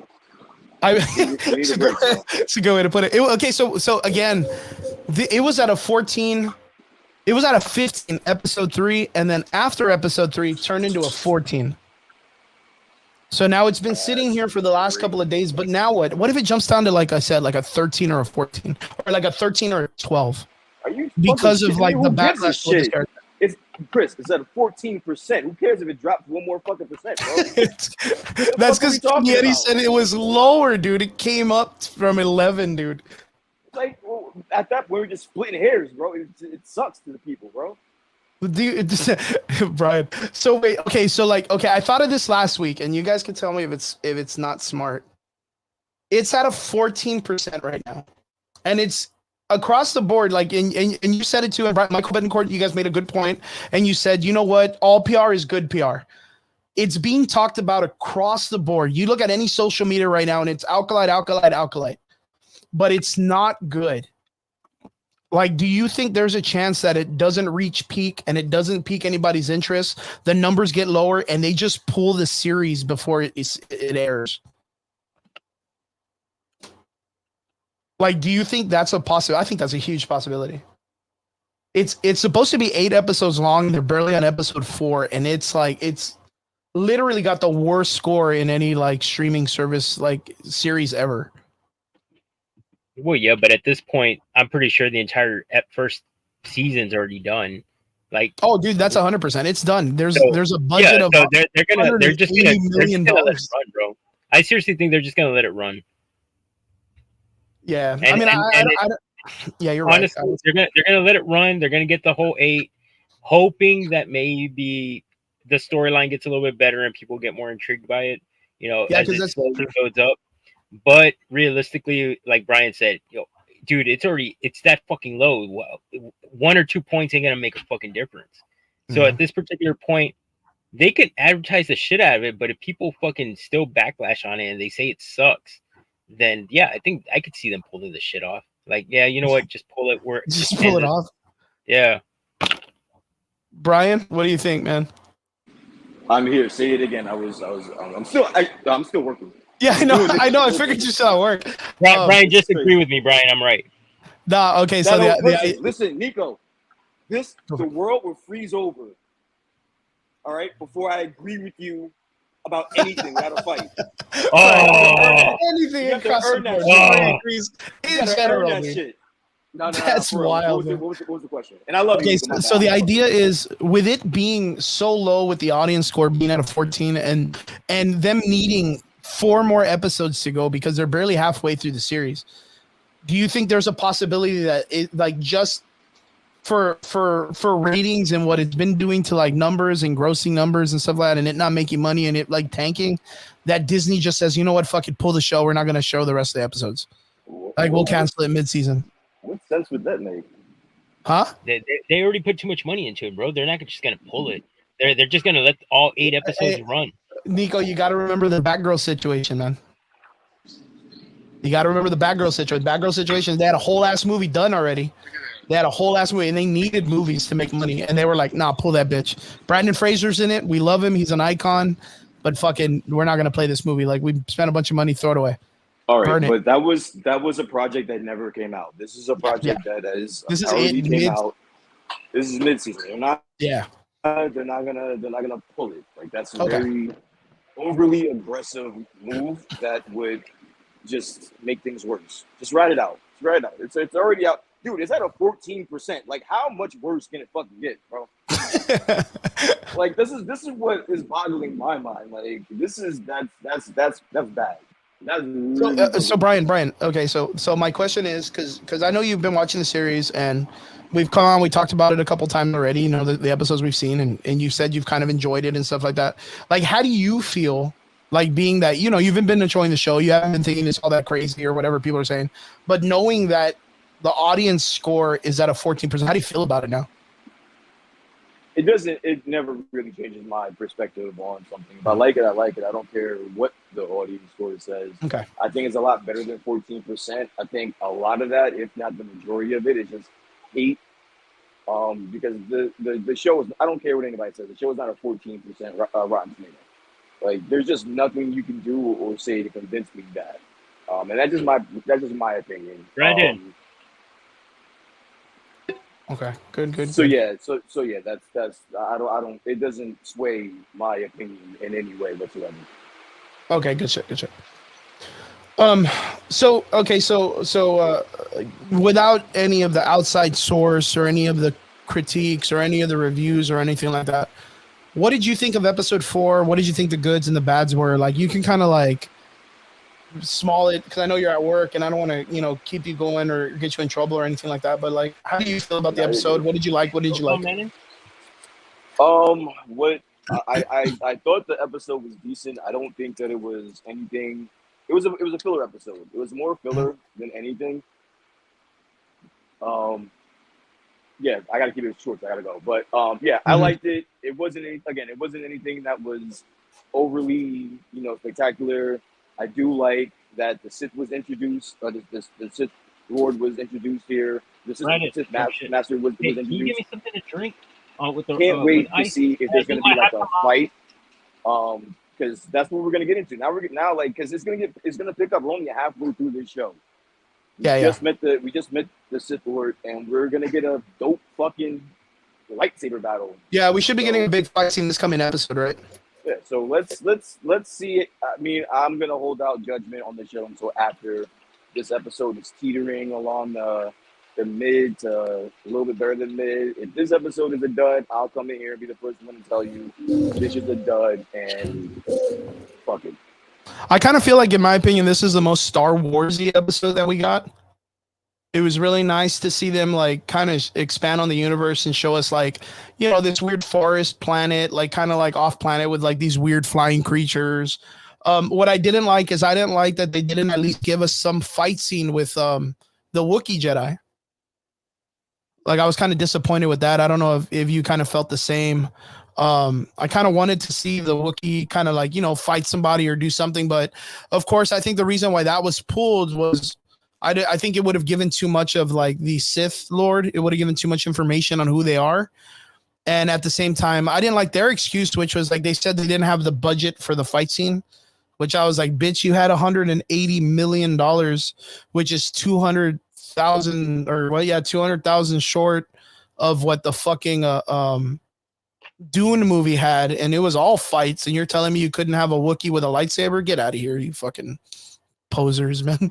Like, that was nuts for them to use that as an excuse. But yeah, I kind of wanted that fight scene. But yeah, we had the introduction of the Sith coming in, and yeah, they looked all right, pretty cool, a little basic when it came to just the cloth, and you could see their arms and stuff. But I guess the only question I would have, Brian, is who do you think? Oh, well, Brian's out. Oh no. But okay, so people in the comment section, who do you guys think it would be that would be the Sith Lord? If you guys are out there, if anybody's out there watching, and if you've seen the show, Yeti says. Oh, actually, he said it was like at 11. That was earlier. And Elizabeth says maybe they'll drop the last episode together. Surprise! Oh, that would be great. If they just like they should have dropped the entire season all at once. I don't know why they separated them. This is not a show to have separated. It's not that great to be in that format. Eel says they're going to drop all the episodes at one time. They should. That's probably the smartest thing they could have done. Elizabeth says, oh, they could do a Sopranos ending and just fade to black. They can't do that. They would ruin everything. I guess Eels finally saw the diss track, and he says it's really bad. And he says, I wish I could get like the last 3 minutes of my life back. The diss track. Yeah, it's a very interesting take. It's funny that Brian brought it up. Eel says, and I don't think she wants to be heard becomes she is whispering the whole time. You can't even understand her. Yeah, she has like a weird... It's a very interesting take on what she decided to do. And this is what I kind of don't understand is like, this is what I was talking about when I was talking to Brian and I was mentioning it is like the people make shows and they make them bad. But at the same time, the director then comes out, Nico, and says, oh, I did it this way because I knew we were going to get backlash. So you were anticipating the people that said you were going to suck and you made it suck anyways, which means you didn't put effort into the film. You just made it suck because you knew you couldn't do it. That was like She-Hulk. She-Hulk was literally out there being like, oh, we made this series like this, even though the comic books weren't like this. We made it like this because we knew certain people were going to talk about us and we wanted to make fun of them. And I'm like, bitch, you had one chance and this is how you took it. Like, you could have literally made a show that was good and people would have just said like, it was all right, but it wasn't the best, or they would have had their opinion based on your actual talent. But you decided to do something in attack of those people, and you just give them more fuel, which I don't know, or if they understand that is not value. That is not value for your material. They can't go off and be like, oh, well, people are talking about it anyways, so it did its purpose. And it's like, that's not the way this works, dude. You're wasting people's times and money, a lot of money. You're wasting a lot of money. Can you imagine that this show, The Alkalite, for whatever you've seen, Nico, is $200,000 short of what Dune 2 cost? The movie Dune 2. Dune 2 had fucking that one had quite a bit of action. And Dune 2 was cheaper.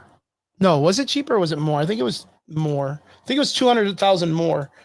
But still, like, the format of that, like, just to know that you had Dune 2 $200,000 cheaper than the Alkalite show. It's like, where the fuck did all the money go? I think it's embezzlement. I think people are stealing money. That's what that's just me. I'm just putting it out there. I'm not don't quote me on this. But yeah, I think they're wasting cash. Nico, in your opinion, you really haven't seen the show and you don't really know what it's about, but like, is there anything that you've heard or seen that you're like, I have a question, can you answer this for me? Oh, fuck no. What you got? I have absolutely nothing, bro. No, really? Yeah, no, at all. I'm just whatever I'm reading out of the comments. According to this is a waste of time. I don't even want to watch this shit. Yeah, like it's kind of harsh, man. I was getting excited about the diss track. I was like, oh, I'll watch that shit when we end the podcast. But now he's saying that it fucking sucked. It was a waste of 3 minutes of his life. I'm like, well, shit, I don't want to do that. I'd rather learn from their mistakes and be like, yeah, I ain't gonna watch that shit. So it's a waste of cash. It really is. Minimum pay equals minimum work, I guess. But that's the thing, Elizabeth. I don't. Not minimum pay. These people are not getting minimum pay. They're making a lot of fucking money. Especially like to understand the fact that Leslie Hesling or whatever her name is used to be the secretary to one of the most like grotesque, devious men in Hollywood, Harvey Weinstein. So that means in some way she used to like set up girls to meet up with this guy, maybe knowing what he was about. You know what I mean? That's grotesque to think that that's what Disney works with. Like, in my opinion, I don't know how far it goes, so I'm not going to be putting it out there. But but at this particular point, if they're already associated with that woman, you might as well just make Disney the new Nickelodeon. Oh yeah, dude. Oh man, dude. Damn, Nickelodeon flashbacks because of that guy. What was his name? Yeah, but that's the horrible part of that type of industry. Like, right. if Disney already knows or knew that she was somewhat associated with those type of individuals, and you're a Disney family orientated organization, why would you even want to risk having somebody like that? Having someone like that. Yeah, exactly. They themselves are into the same problems, or they themselves are into the same shit. You know, I'm pretty sure they help each other out, stuff like that. But it's just fucked up because we aren't like that. The thing is that we are fans of the show, of the product. We're fans of Star Wars. You know, I'm a fan of the original movies. I love some of the remakes, stuff like that. I've seen every single Star Wars movie. Series wise, I've never seen this one, obviously, because I don't know jack shit about it. There's a few of the animations that used to come out. I didn't watch all of them, but from what I hear, the animation was way better than the shit that we're talking about right now. Yeah. The Clone War was really good. Yeah, the Clone Wars. There you go. Yeah. The video games, I've played just about every single Star Wars game. I enjoy them. They're great. But, dude, it's just one of those things where it's like, it goes back to the same crap. Who the fuck said it? Somebody said it right now, that anything Disney touches right now, it's straight up ass, bro. Like, yeah, Eels says it's because I've always told you, Chris, everything that Disney touches is now ass. Yeah. And to be honest with you, it's like they have no fucking respect for the fans or the love of the passion that we have for these things. They're just in it for the money. They just like, you know what, just fucking half-ass it, wash it down. They'll still fucking buy it. No matter what they make, it's all fucking franchise money, bro. Like, they can make fucking lunchboxes, t-shirts, fucking action figures, comic books. The people are still gonna fucking buy it because it's Star Wars related, you know? And that's just the way it is. That's the sad part of the market. And that's the part where it's kind of getting to the point where, like, I think I told you, I love Star Wars. I like the action figures, but it's the exact same fucking figure. They just changed the cardboard, you know? or they'll change a few minor little things. It kind of became like the new Funko Pops in a sense, where it was a Thanos, but now it's a Thanos in every fucking color of the gemstones. Like, now there's a red, a yellow, purple, whatever, green. Like, Yeah. it's getting to that point where they're just fucking washing everything out, and they know there's money regardless. People are still gonna buy this shit. So I gotta ask, and this is across the board. This goes to anybody on the comment section that's watching too. In episode 3 or 2, they introduced an overweight Jedi, like a chubby Jedi guy. How do you guys feel about that? Like, it's just a fat dude, like, so a chubby, like middle-aged, maybe like in his 30s, chubby Jedi guy. How do you feel about this? Like, is this anything kind of weird or anything? Because no, like, dude. you think it's You're good? telling me you're telling me that I should have a problem with a short, chubby, middle-aged man, Like a but yet Mexican dude. I should be cool with a fucking 2-foot fucking green alien with pointy ears jumping around doing fucking flips and He's the real backflips. shit. You know what I'm saying? Like, come on, bro. Like, But that's the thing. No. That's a good format that you brought up, because you're bringing up when Luke Skywalker had Yoda on his back when he was training. But that was the thing, is Yoda was getting Luke to train and get into the tip top shape of his body. Bro, no. On Star Wars, I don't know what fucking movie it is, when they introduced the Order 66 or whatever. Oh yeah, Order 66. Yeah. Yeah. Okay. Well, fucking Yoda's fighting Dooku, I think. Yeah. And motherfuckers doing backflips and somersaults, and like, come on, dude. Like, you're telling me I'm supposed to have a problem with some 30-year-old middle-aged man that's kind of chubby? Dude, I don't give a fuck. Like, dude, as long as you can whoop some ass and you got a good storyline, you're a good character to me. I kind of want to see that now. Like, now that you mentioned that, I want to see the chubby guy doing backflips and all that stuff in the Senate room. Like, I don't know if he moves as well as Yoda does, but it's an interesting concept, because the idea was the whole like training and mindset thing.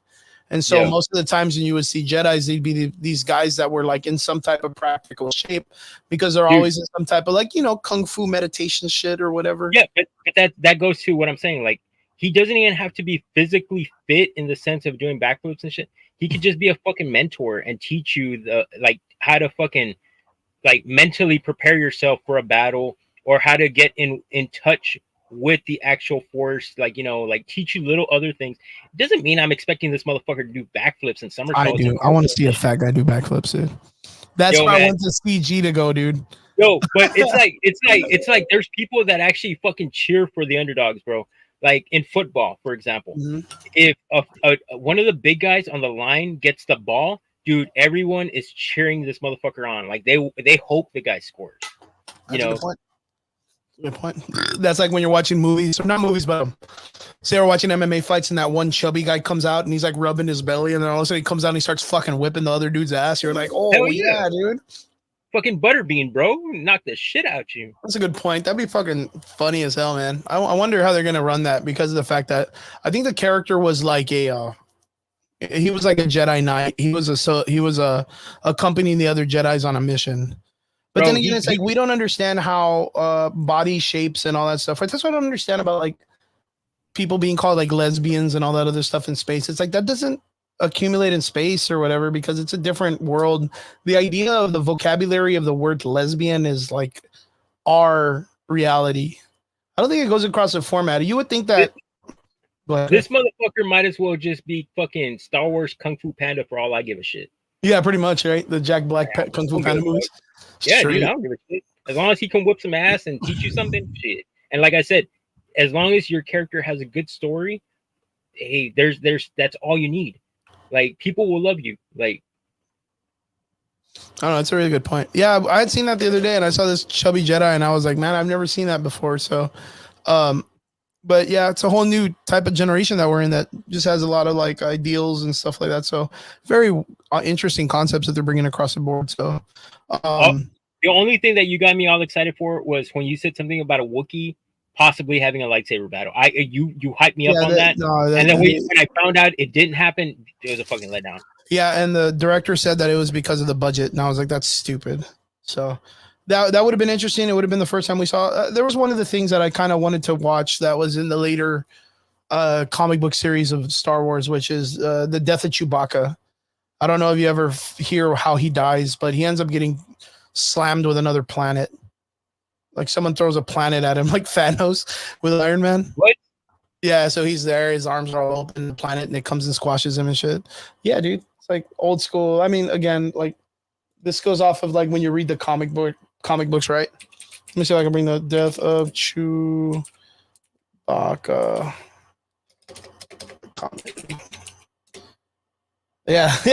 Look at this shit, dude. It's a fucking G, man. Chewbacca, my dude. Yeah, he ends up getting crushed by a planet. Yeah, Dude, what crushed the by a fuck moon. just happened? Huh? What the fuck just happened? Yeah, he gets killed by a moon. The moon's gonna land on the planet and it's gonna eradicate everybody, and he stays behind because he's like the last one to get all the people evacuated and stuff. Were you seriously not paying attention to the screen? We like lagged out real quick. No, I didn't see that. What happened? I didn't even know. Yeah, like we both lagged out. Well, maybe it was on my end. I have no idea. But No, I seriously thought I got kicked out of the room. I was like, what the fuck happened? Oh no, I didn't see it. I was typing in, but yeah, that's what happens to Chewbacca. He gets crushed and dies by a planet. So I wish we would get this kind of cool, nuanced like ways that the characters like because they killed the characters off such shitty ways in the films. So I always believe that they deserve this like over the top deaths and stuff. Eels is like, why are we still talking about the Acolyte? This should have ended on episode 4. Nah, but Thank yeah, you. I mean, you're totally 100% Eels. Like, it is what it is. But yeah, actually, you know what? Talking about like the depravity of Hollywood and like how people are protected and stuff. Gaming news. Did you hear shit. Did you hear about the stuff going on with Dr. Disrespect? Oh yeah, that they fucking booted him from Twitch because Yeah. he was talking to an underage girl or some shit Dude, like that. Or... what in the balls is going on? You have to fill me in. Okay, so according to my understanding, is that he was actually chatting with a minor, an underage girl, and he was supposed to meet her at one of the conventions that he was going to be at locally. Oh no, dude. Oh Yeah, so no.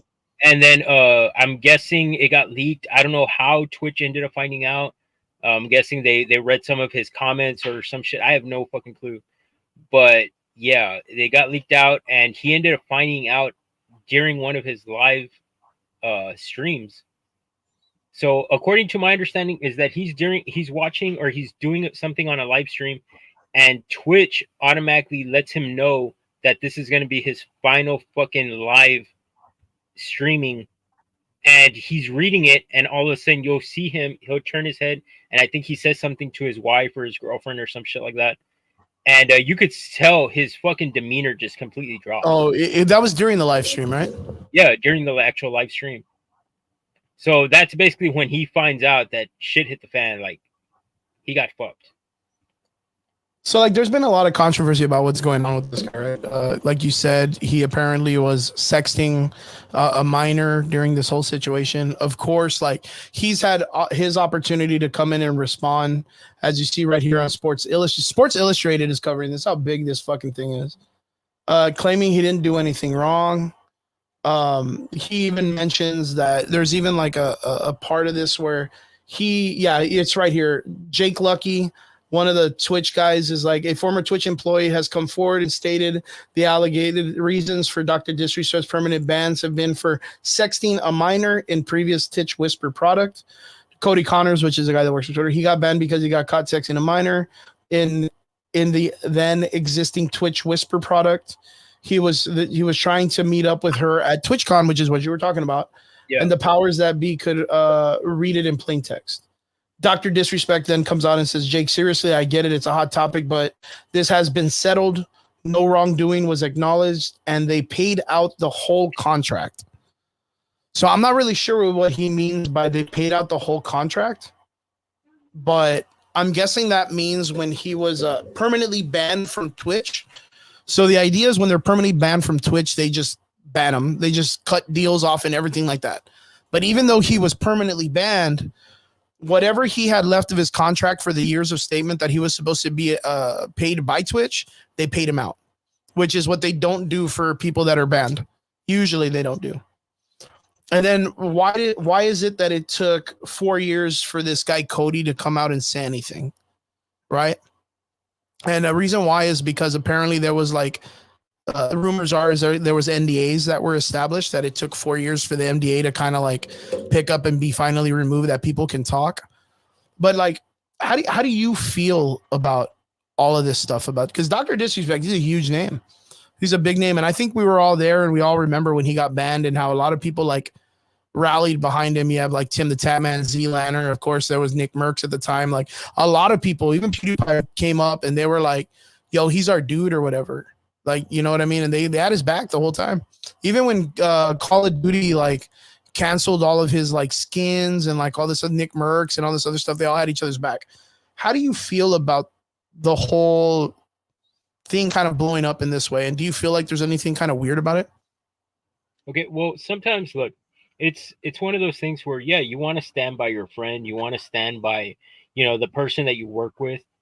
You become friends, you get close. It's like you and I, like, okay, I first got to jump into a podcast with you a few months back, and then little by little, bam, dude, I'm here just about almost every Sunday with you now. I appreciate it. But realistically, we don't really know what goes on in other people's lives behind closed doors. Like if I were to do something, you might be like, holy shit, I never would have expected Nico to do something like that, or vice versa. Like if they say something about you and it just happens to be true, it would be a fucking shocker to all of us. Like, what the fuck? Are you serious? Like, we would have never expected this guy to be like that. Yes, I get it. Those guys are trying to stand by their friends and stuff, but it's the God honest truth, man. Like, we don't know what happens behind closed doors. We don't know what people's true intentions really are sometimes. And I don't know, man. Like that's the weird part. Some of these guys have how can I put it? Like they have the platform and they're very popular. They can actually voice their opinion on certain things and they have a huge following, so they make a huge impact in the industry. And it's like, dude, are you not satisfied? Are you not happy with where you're at now? Now you're going to risk all that for, I'm sorry to say this, for a piece of ass, and I'm sorry, you could actually get in trouble and go to jail and lose everything, and it's like, dude, why? That's my real question is more why would you want to risk anything like that? Like, that's stupid. You have money. There's some of us that are fucking barely making it, fighting it to go to work every fucking day just to get a paycheck. And then you get your paycheck. It's like week to week and shit. These guys are very well off financially, and to risk it, I don't know, man, that's fucking retarded on my end. Like it's just stupid. I can't see why they would do something like that. But on those guys, yeah, I get where they're coming from. They're trying to protect their friend, but it's like I said, we never know who that other person really is. This is so wild, man. All of it in general is kind of crazy because look at like all of these people. I don't think you're doing yourself any favors with the response. That's absolutely correct. I think that sounded kind of like weird, but we do understand that when it comes to like court and like all that stuff, especially at this nature of height, when it comes to like the money that these people are making and being on the internet, like every little thing you say is going to be like scrutinized and cut and dissected, and it can be used against you in like everything. And you can get sued for like anything in this format, right? Yeah. So and like, that's the thing though. But at the same time, they have the platform where they can make good in this world. They can actually make a change. Yeah. Like they have the following, the platform, they have the status that they're up there. So if they make a fucking post or they made a tweet, it could actually change shit. It's kind of like Logan Paul? Yeah. When he started the whole Pokemon thing, Pokemon fucking blew up just because he said it. Yeah. Like the prices on cards started skyrocketing just because because of the popularity, because of his popularity. And that's like the whole like being able to make mountains move with just a thing, right? Yeah, exactly. But it's crazy because like, Eels brings up a good point, and that was one of the things I was talking to someone about yesterday. Like, so Dr. Disrespect gets banned. This happened like 4 years ago. The internet was all at arms for him because everybody loved Dr. Disrespect, and he went out there and he like played that he was like this victim and everybody had his back. And here we are 4 years later that someone in Twitch is talking about it, and then casually comes out and says, oh yeah, dude, he was fucking, like, if you look at it, he's doing a response to someone that probably asked him something and was probably like, yo, that's because you guys at Twitch are bitches for what you did to Dr. Disrespect or something in some nature, right? Because he's like, yo, he got banned because he was caught sexing a minor in the existing Twitch Whisper product. he was trying to meet up with her. Like it was like it's almost like people were still defending Dr. Disrespect to this guy, and this guy just went out and just opened his mouth about the situation, which if there's an NDA placed and like around this time, like the 4 years is lifted and anyone can talk about it, that's fine. But one, Twitch as a company protected Dr. Disrespect. And why do I say that? They paid him out. They took care of the girl. They did all this stuff. He says it plain as day right here. And he was paid out and all this stuff. Twitch as a company protected a grown man sexting a child to meet up and all that stuff. And they were able to pay him out still. And they did it blatantly without like sending him to the police or sending it to the FBI or anything like that on a pedophilia charge. They protected him. That's one. So all of these people that are with Twitch that knew it happened and didn't speak out about it are all enablers in the same factor. The other dudes that knew what happened and never spoke about it, like this chick down here says, what is it? This guy right here, Zachary Diaz. I'm so glad it's finally out. This dude knew. This dude knew he never spoke out about it in the first place.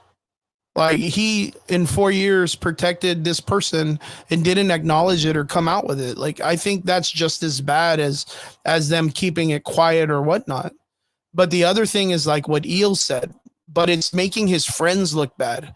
Like now this goes off of Tin the Tap Man, Z-Lanners, Nick Merckx, and all of these guys who were there when he got banned and had his back. So like there is a huge possibility that these 4 or 5 like huge, and I mean huge Twitch streamers. I don't know if you know these guys. Huge, they're huge on the format that they all knew about it and they just kept it quiet. Like, how do you feel about that? Like, how do you feel about knowing that all of these guys like backed them up and if they knew? Because now they all have to fight for themselves. Now it's like a big like they're all gonna crab mentality and climb for the top without each other now.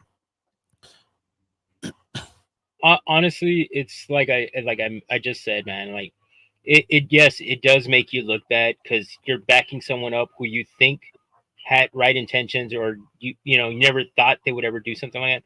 Yeah, of course they're gonna back you up, but you got to give them the benefit of the doubt. You don't know if they actually knew what this guy was gonna do. They know him in a funny, like, just like that. They see the funny guy, the friend.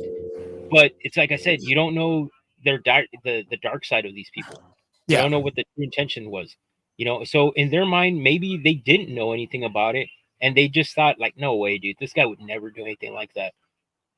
I'm gonna tell you, I'm gonna be honest with you, 100% honest. There's one story about my personal incident that's something like this. I had a friend that I knew from kindergarten, bro. I grew up with this kid from kindergarten all the way through high school. Okay. He ends up graduating from high school, goes to college, becomes a substitute teacher for like middle school kids and stuff like that. And they end up catching him with stuff on his computer. Fucking trash, dude. FBI goes, they raid his house, they take his laptop, all that shit, and he gets busted for that crap. And it's like one of those where, dude, I knew this guy from when I was like, 4 or 5 years old, all the way through high school, through college and everything.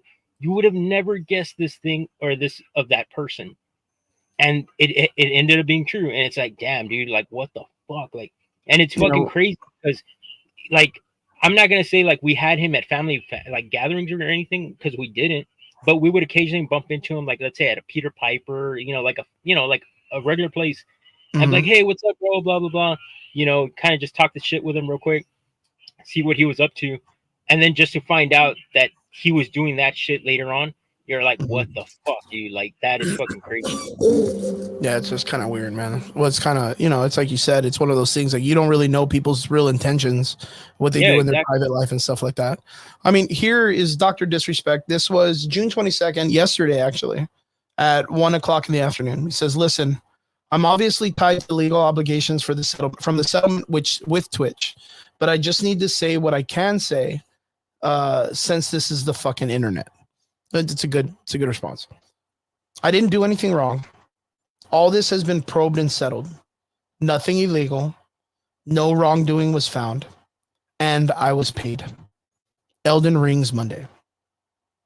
And then the first comment, Ghost Salsa, I don't know who that is, says, crazy how shit used to be innocent till proven guilty, but now it's guilty till proven innocent.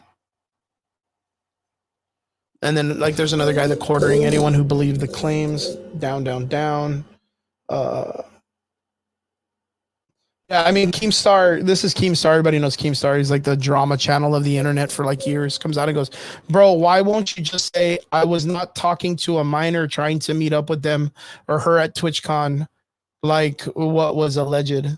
See, and I just don't know if he can say shit, right? Gary Shadfeld Jr. is a piece of shit. The internet is one hell of a drug, doxy on stream. Yeah, it's kind of weird, man. That he doesn't want to. I mean, I don't know how much he can say due to legal accusations and stuff like that, but like, I don't know if him. Like, I don't know. Like, it's just weird. Like, how do you come across, like, if there's legal action, how do you come along and say what that person Keemstar wanted him to say? Like, without, like, going into the case, because that's going into the case already. Yeah, well, that's the thing. Just like you said, there's only so much he can say. Yeah. And there's a lot of things that obviously he can't say because, you know, it will criminalize him in court. So, like, obviously, if he mistypes something or an autocorrect by accident, it could fuck him up. Yeah, it'd fuck up the whole case. Yeah, exactly. So I mean, he's got to be very careful on what he puts, how he puts it, how he words certain things. You know, I totally get that aspect of it. You know, but oh my god, dude, like, why though? Like, why even risk it? Like talking or that little whisper thing to a kid or a minor, especially depending on the topic, depending on the topic. Like, why would you say, oh, let's meet up, blah blah blah? All you got to say is, hey, I'm gonna be at this particular con this certain day.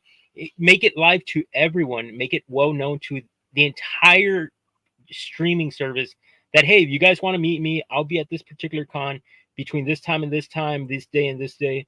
That's all you got to say. There's no freaking reason to be going on a private message with an underage girl telling her about stuff like, you know, like, dude, it's very public. You can see when he's going to be there, what time he's going to be there. You know, like that kind of raises a few red flags for me, you know, but hey, I don't know. I mean, I think it's kind of weird. Like, I'm not going to lie. Like, I'm going to put this out there and I'm going to see what people say. Like, in your opinion, like, I don't know why it's taken them this long to come out with something like this. Like, you know what I mean? Like Dr. Disrespect, for what it's worth, like, has not held back on talking shit about Twitch and banning him. I don't know if you remember all that stuff. Like, he would constantly take jabs and shit and poke fun at Twitch and being like, fuck Twitch. And yeah, we all know about Twitch. And like, just like, literally just calling them out in front of all his fan base, which you would assume then that Twitch would take legal actions to be like, hey, bro, like, we didn't ban you because we didn't like you as a person or whatever, and you're popular. We understand you're popular, but you have no room to talk shit about us because you're a fucking pedophile. You know what I mean? Like, you know what I mean? Like, that's kind of weird. Like, 4 years down the road, no one has ever come out and been like this. He has, like I said, across the board has talked shit about Twitch and streams and all this other stuff. So like, I don't know, man. Like, it's kind of a little weird for it to pop up like this right now. Eel says, because people don't think and they think they won't get caught and he has cash to pay a lawyer. I don't know, man. That's like a, you know, he's going to go out and claim that he was like wrongfully banned from Twitch. And this was a while back. He was out there just quoting all this shit about Twitch sucking and they're going to fucking fail without him and he doesn't need them and all this stuff.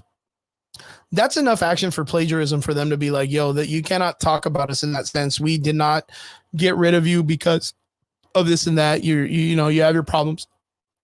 Look, I seriously think to a certain extent, if he's true and if he's right, and if there was no foul play, he didn't say anything sexual to her or anything like that, then it would just be as simple as a fucking screenshot and be like, look, I never said anything, you know, perverse to her. I never said anything like that.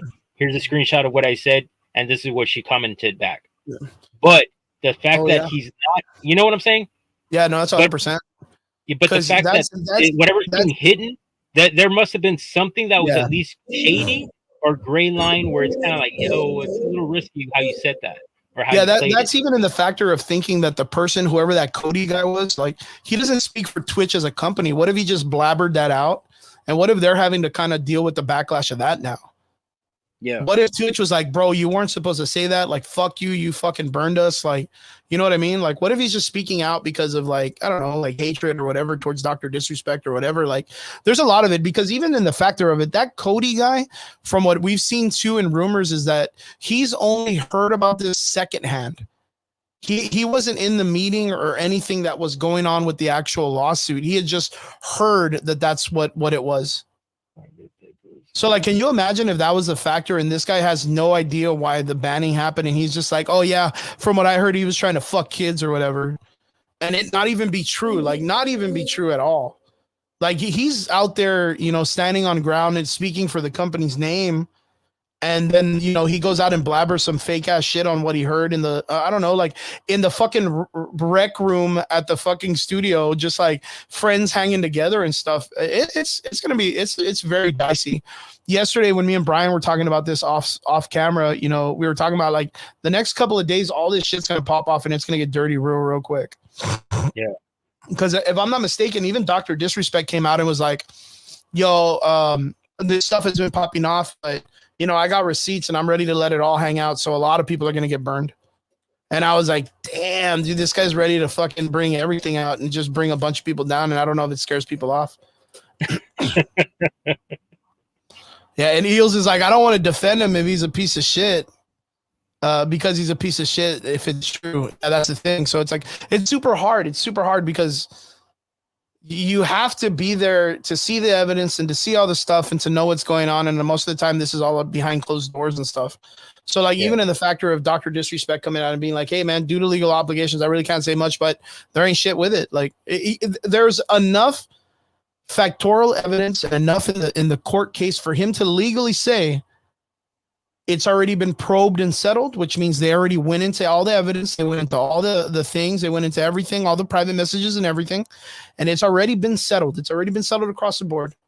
And there was nothing illegal.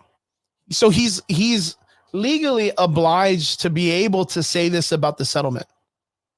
You know what I mean? Like, this is like, it's like he has every right to say this because of how it already went through. So no matter what anybody's saying across the board, which is going to be all hearsay, I think that's an okay look for him, but it's just not enough to make him look good in front of the internet. Now, you know, he may win court cases in front of the court by the jury, but now he's got to win the fucking court in the internet, man. We're talking about Dr. Disrespect, the drama that happened. I'm not really sure if you're up on it, Del, but Dr. Disrespect, someone came out on Twitch and claimed that the reason why he was banned from Twitch was because he was sexting a minor using a part of Twitch that was called a whisper, which is like secret messaging.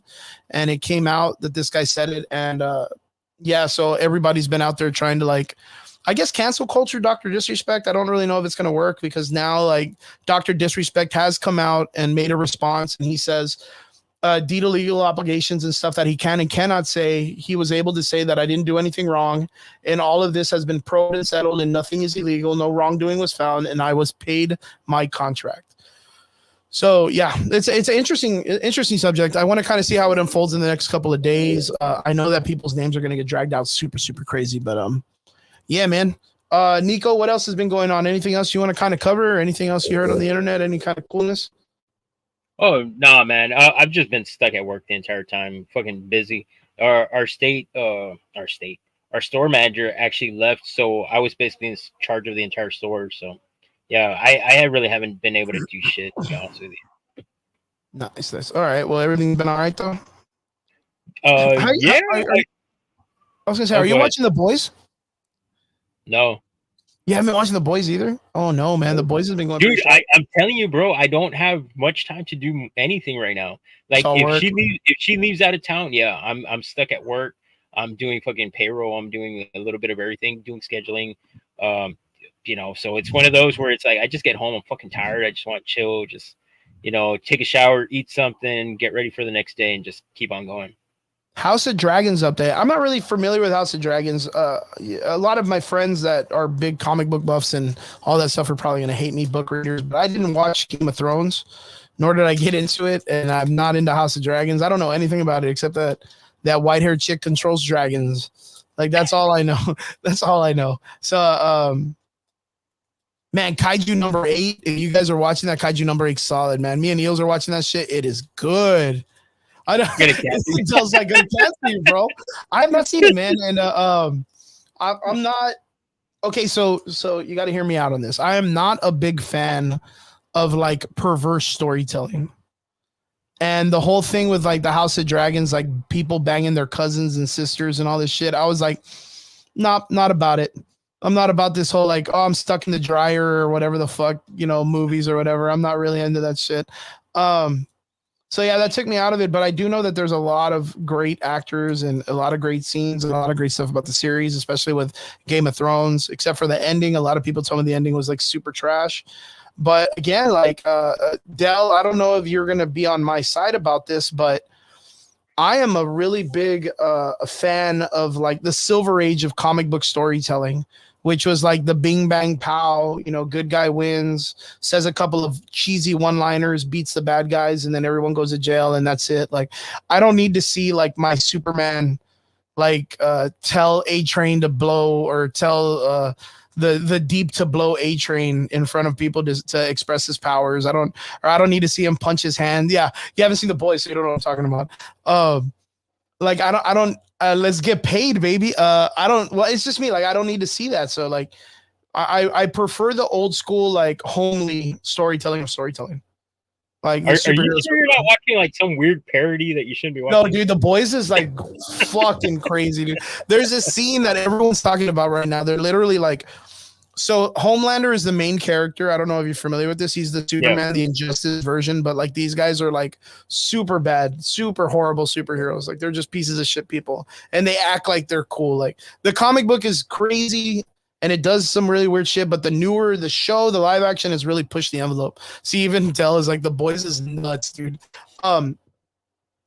There's a scene in this where like Homelander, his character is so like tired of everybody being yes men, like just saying yes to everything he says because they're scared of him. And he goes, man, dude, what's wrong with you? Nobody's got balls or whatever. Like, watch, I'm going to prove it to you. And he looks at the dude that's Aquaman and he goes, go blow A-Train. Like, right now, I want you to blow him. And they're like in just a fucking office room with like a bunch of other people. And he's like, yeah, watch, dude, I'm going to show you guys. You ain't got no courage. You guys don't like stand up against me or nothing. Which, of course, this guy literally, like, anytime you speak up against him, he just fucking murders you. Like, in the worst possible way. He just fucking murders you.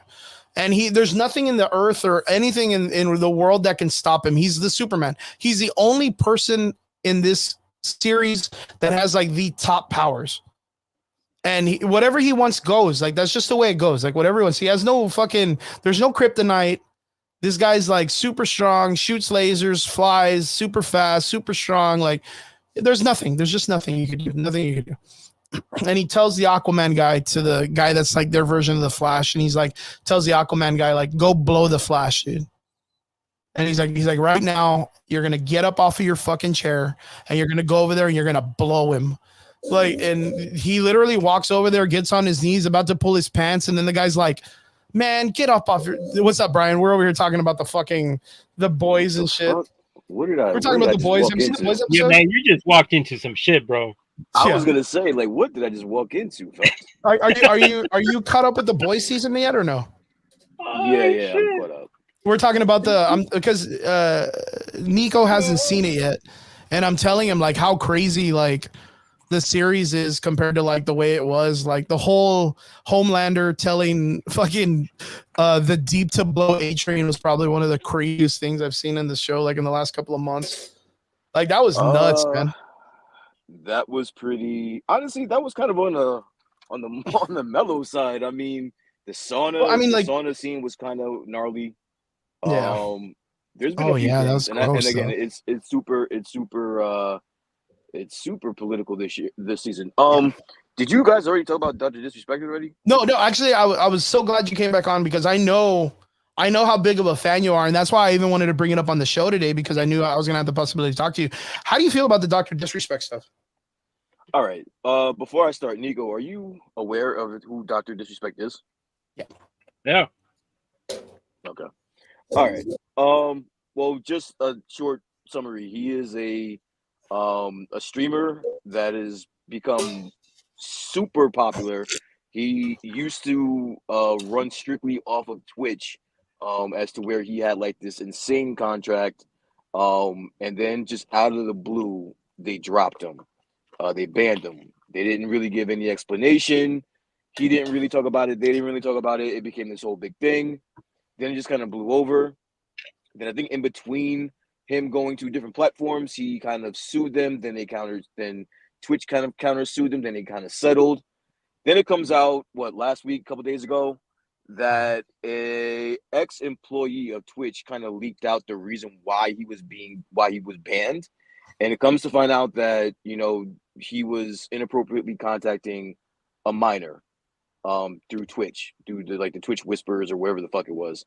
And that kind of set the internet on fire. He was trending pretty high that night. And so what do I think? Well, before I start, what do you think, Chris? I want to know what your thoughts are, because you kind of were telling us in the chat, but I kind of want you to flesh that out a little bit.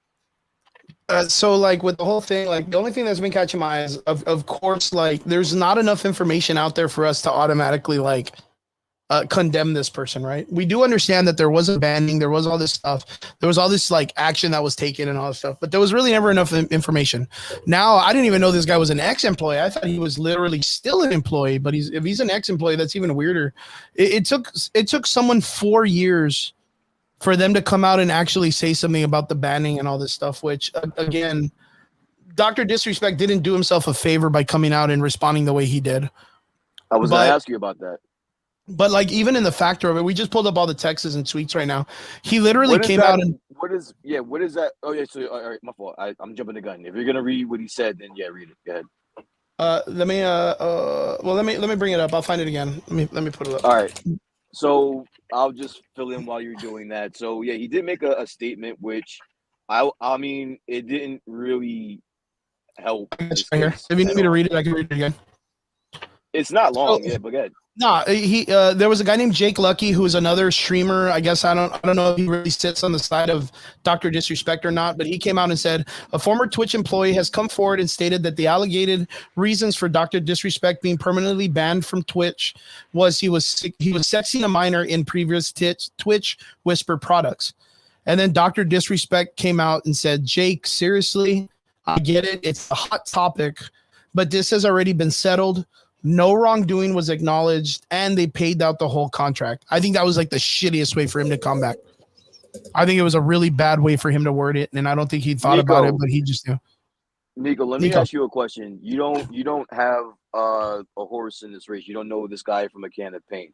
If you were being accused of sexting a minor, what would you put out publicly? Like what would you say?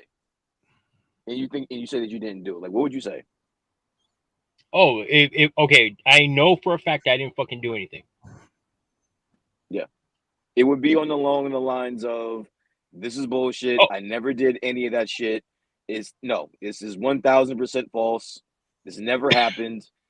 Right? Oh, dude. I think that I would first off, I would have to prove myself and prove to the entire world that I didn't fucking do shit.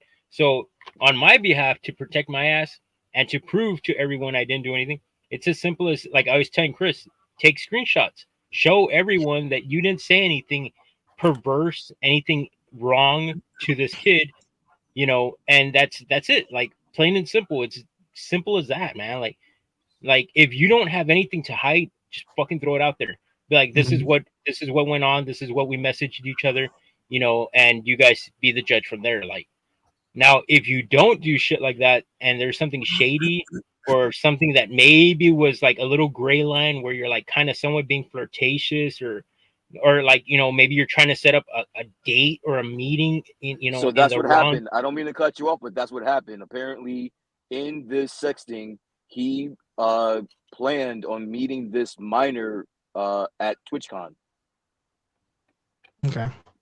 And that was okay. So again, the crazy thing about this is when you read into it more, is that the guy who came out and put that text out, this Cody Connors that came out and said this, he's speaking based on secondhand knowledge that he got from another person.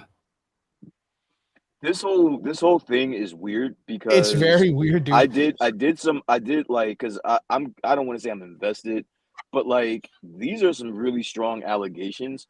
So like I went on X, and I mean it's odd, but what's that other streamer XQC? Do you know what that is? XQC, yeah. Yeah.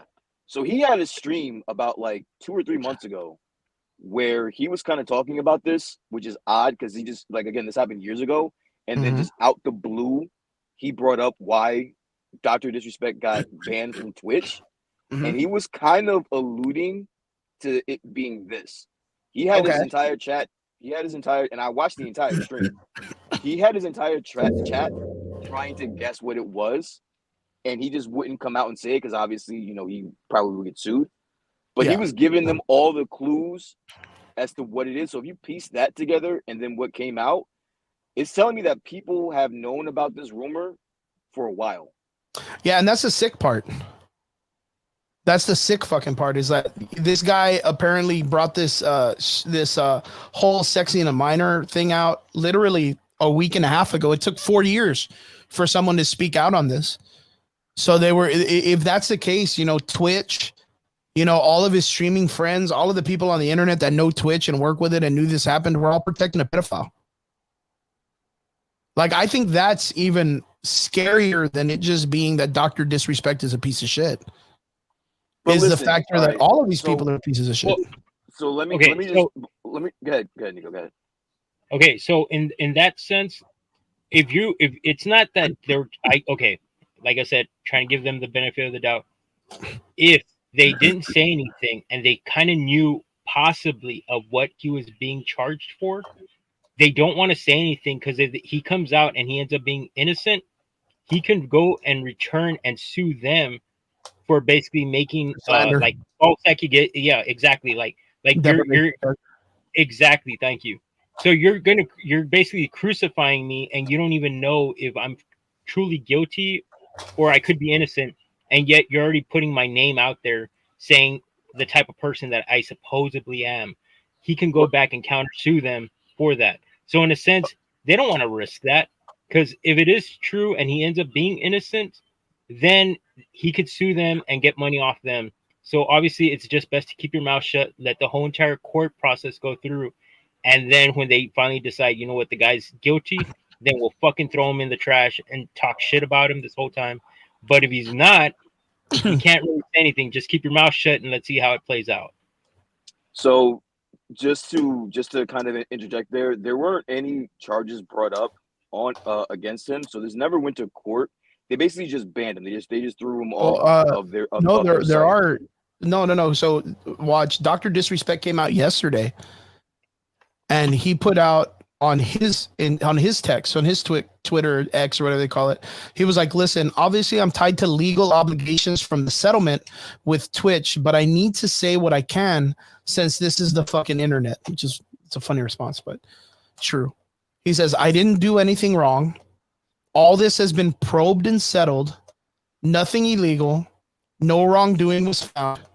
And I was paid. Which means they paid out his contract for whatever that they promised him or whatever. And then Elden Ring's Monday. Okay. So this is something, before you continue, I want you just to put in perspective really quick.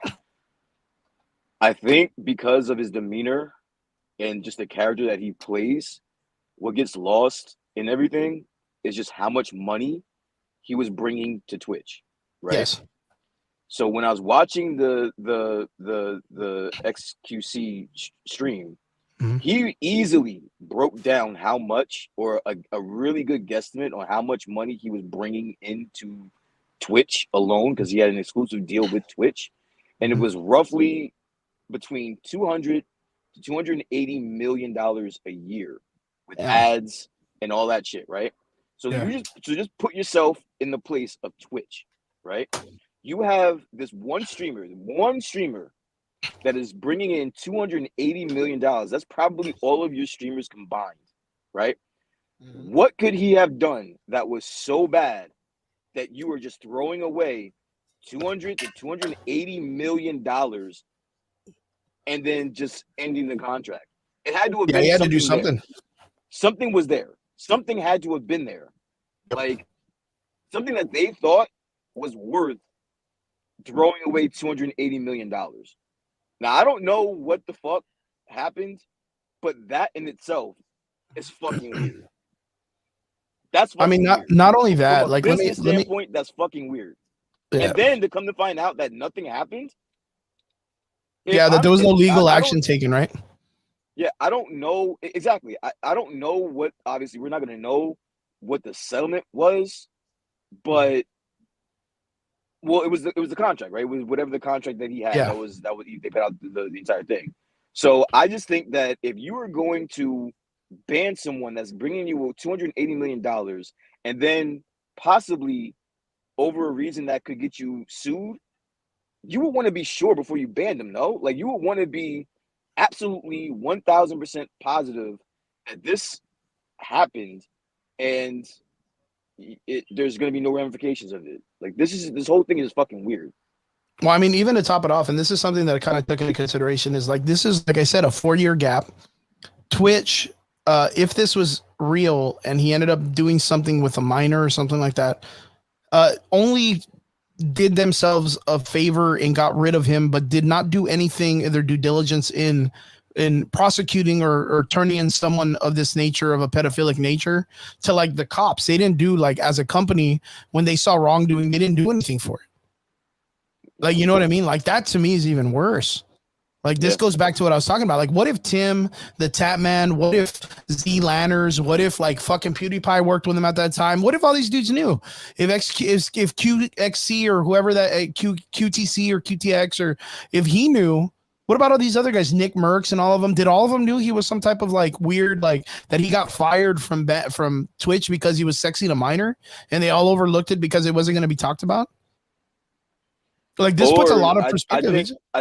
I think that the reason why, and I'm on the side that a lot of people knew. A lot of people in the streaming world knew what actually happened. I'm from the mind frame of they didn't say anything about it because they didn't want to get sued.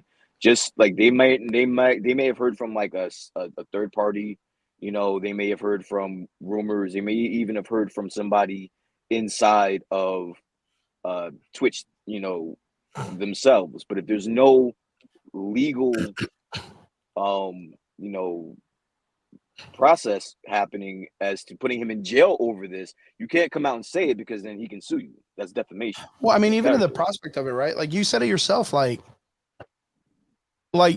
just to know, like these people still hounded around Dr. Disrespect after the banning. And like I was telling Nico earlier, there had been many a fucking times that Dr. Disrespect himself was like what is it? Like he would be all and be like, fuck Twitch and fuck them and call them out on their bullshit and all this stuff. How do you do that knowing that you were let go of that company because they didn't want to be associated with you because you were sexing a minor?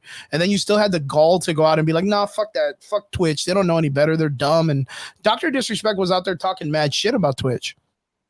He was. I don't, you remember all this stuff, right? Yeah. I think that's the reason why I was kind of invested, because I saw that shit play out in real time. Like, yeah. Disrespect.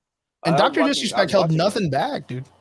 Yeah, I was watching him during while he was at Twitch. I even saw that last stream where he kind of got the news. It's weird. He got the news in like on stream that he was banned. And his actions afterwards were just odd.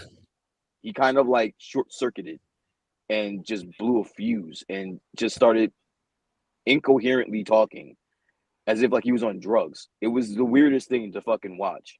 Well, that's like that's being told you're losing a $280 million opportunity or whatever. Like that's got to be way mind blowing, dude. Like, what do you do when you lose that much money in a deal? That's like, and you're on stream, you got to feel like your whole life's falling apart. Yeah, you're on stream in real time, trying to process this and still, I would have ended the You stream. still I maintain. told you I'll get the fuck out of Yeah, here. you'd Then be I like, would've ended "Fuck the stream. this, dude. I'm done today or whatever."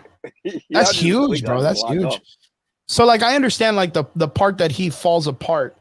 But what I'm talking about is like in the last several years, we've seen it on stream where like so he gets banned from Twitch. Let's say, you know, I'm just speaking hearsay. He gets banned from Twitch because Twitch sees him or finds out he's sexting a minor and they don't want to be associated with him, right? And this gives us obligation to say, okay, cool. Like this is why Twitch let him go. It was a big enough thing that they were like, we don't want to be associated with him because we think this is a bad look and you're doing something against the company and not in our favor. So we're letting you go, right?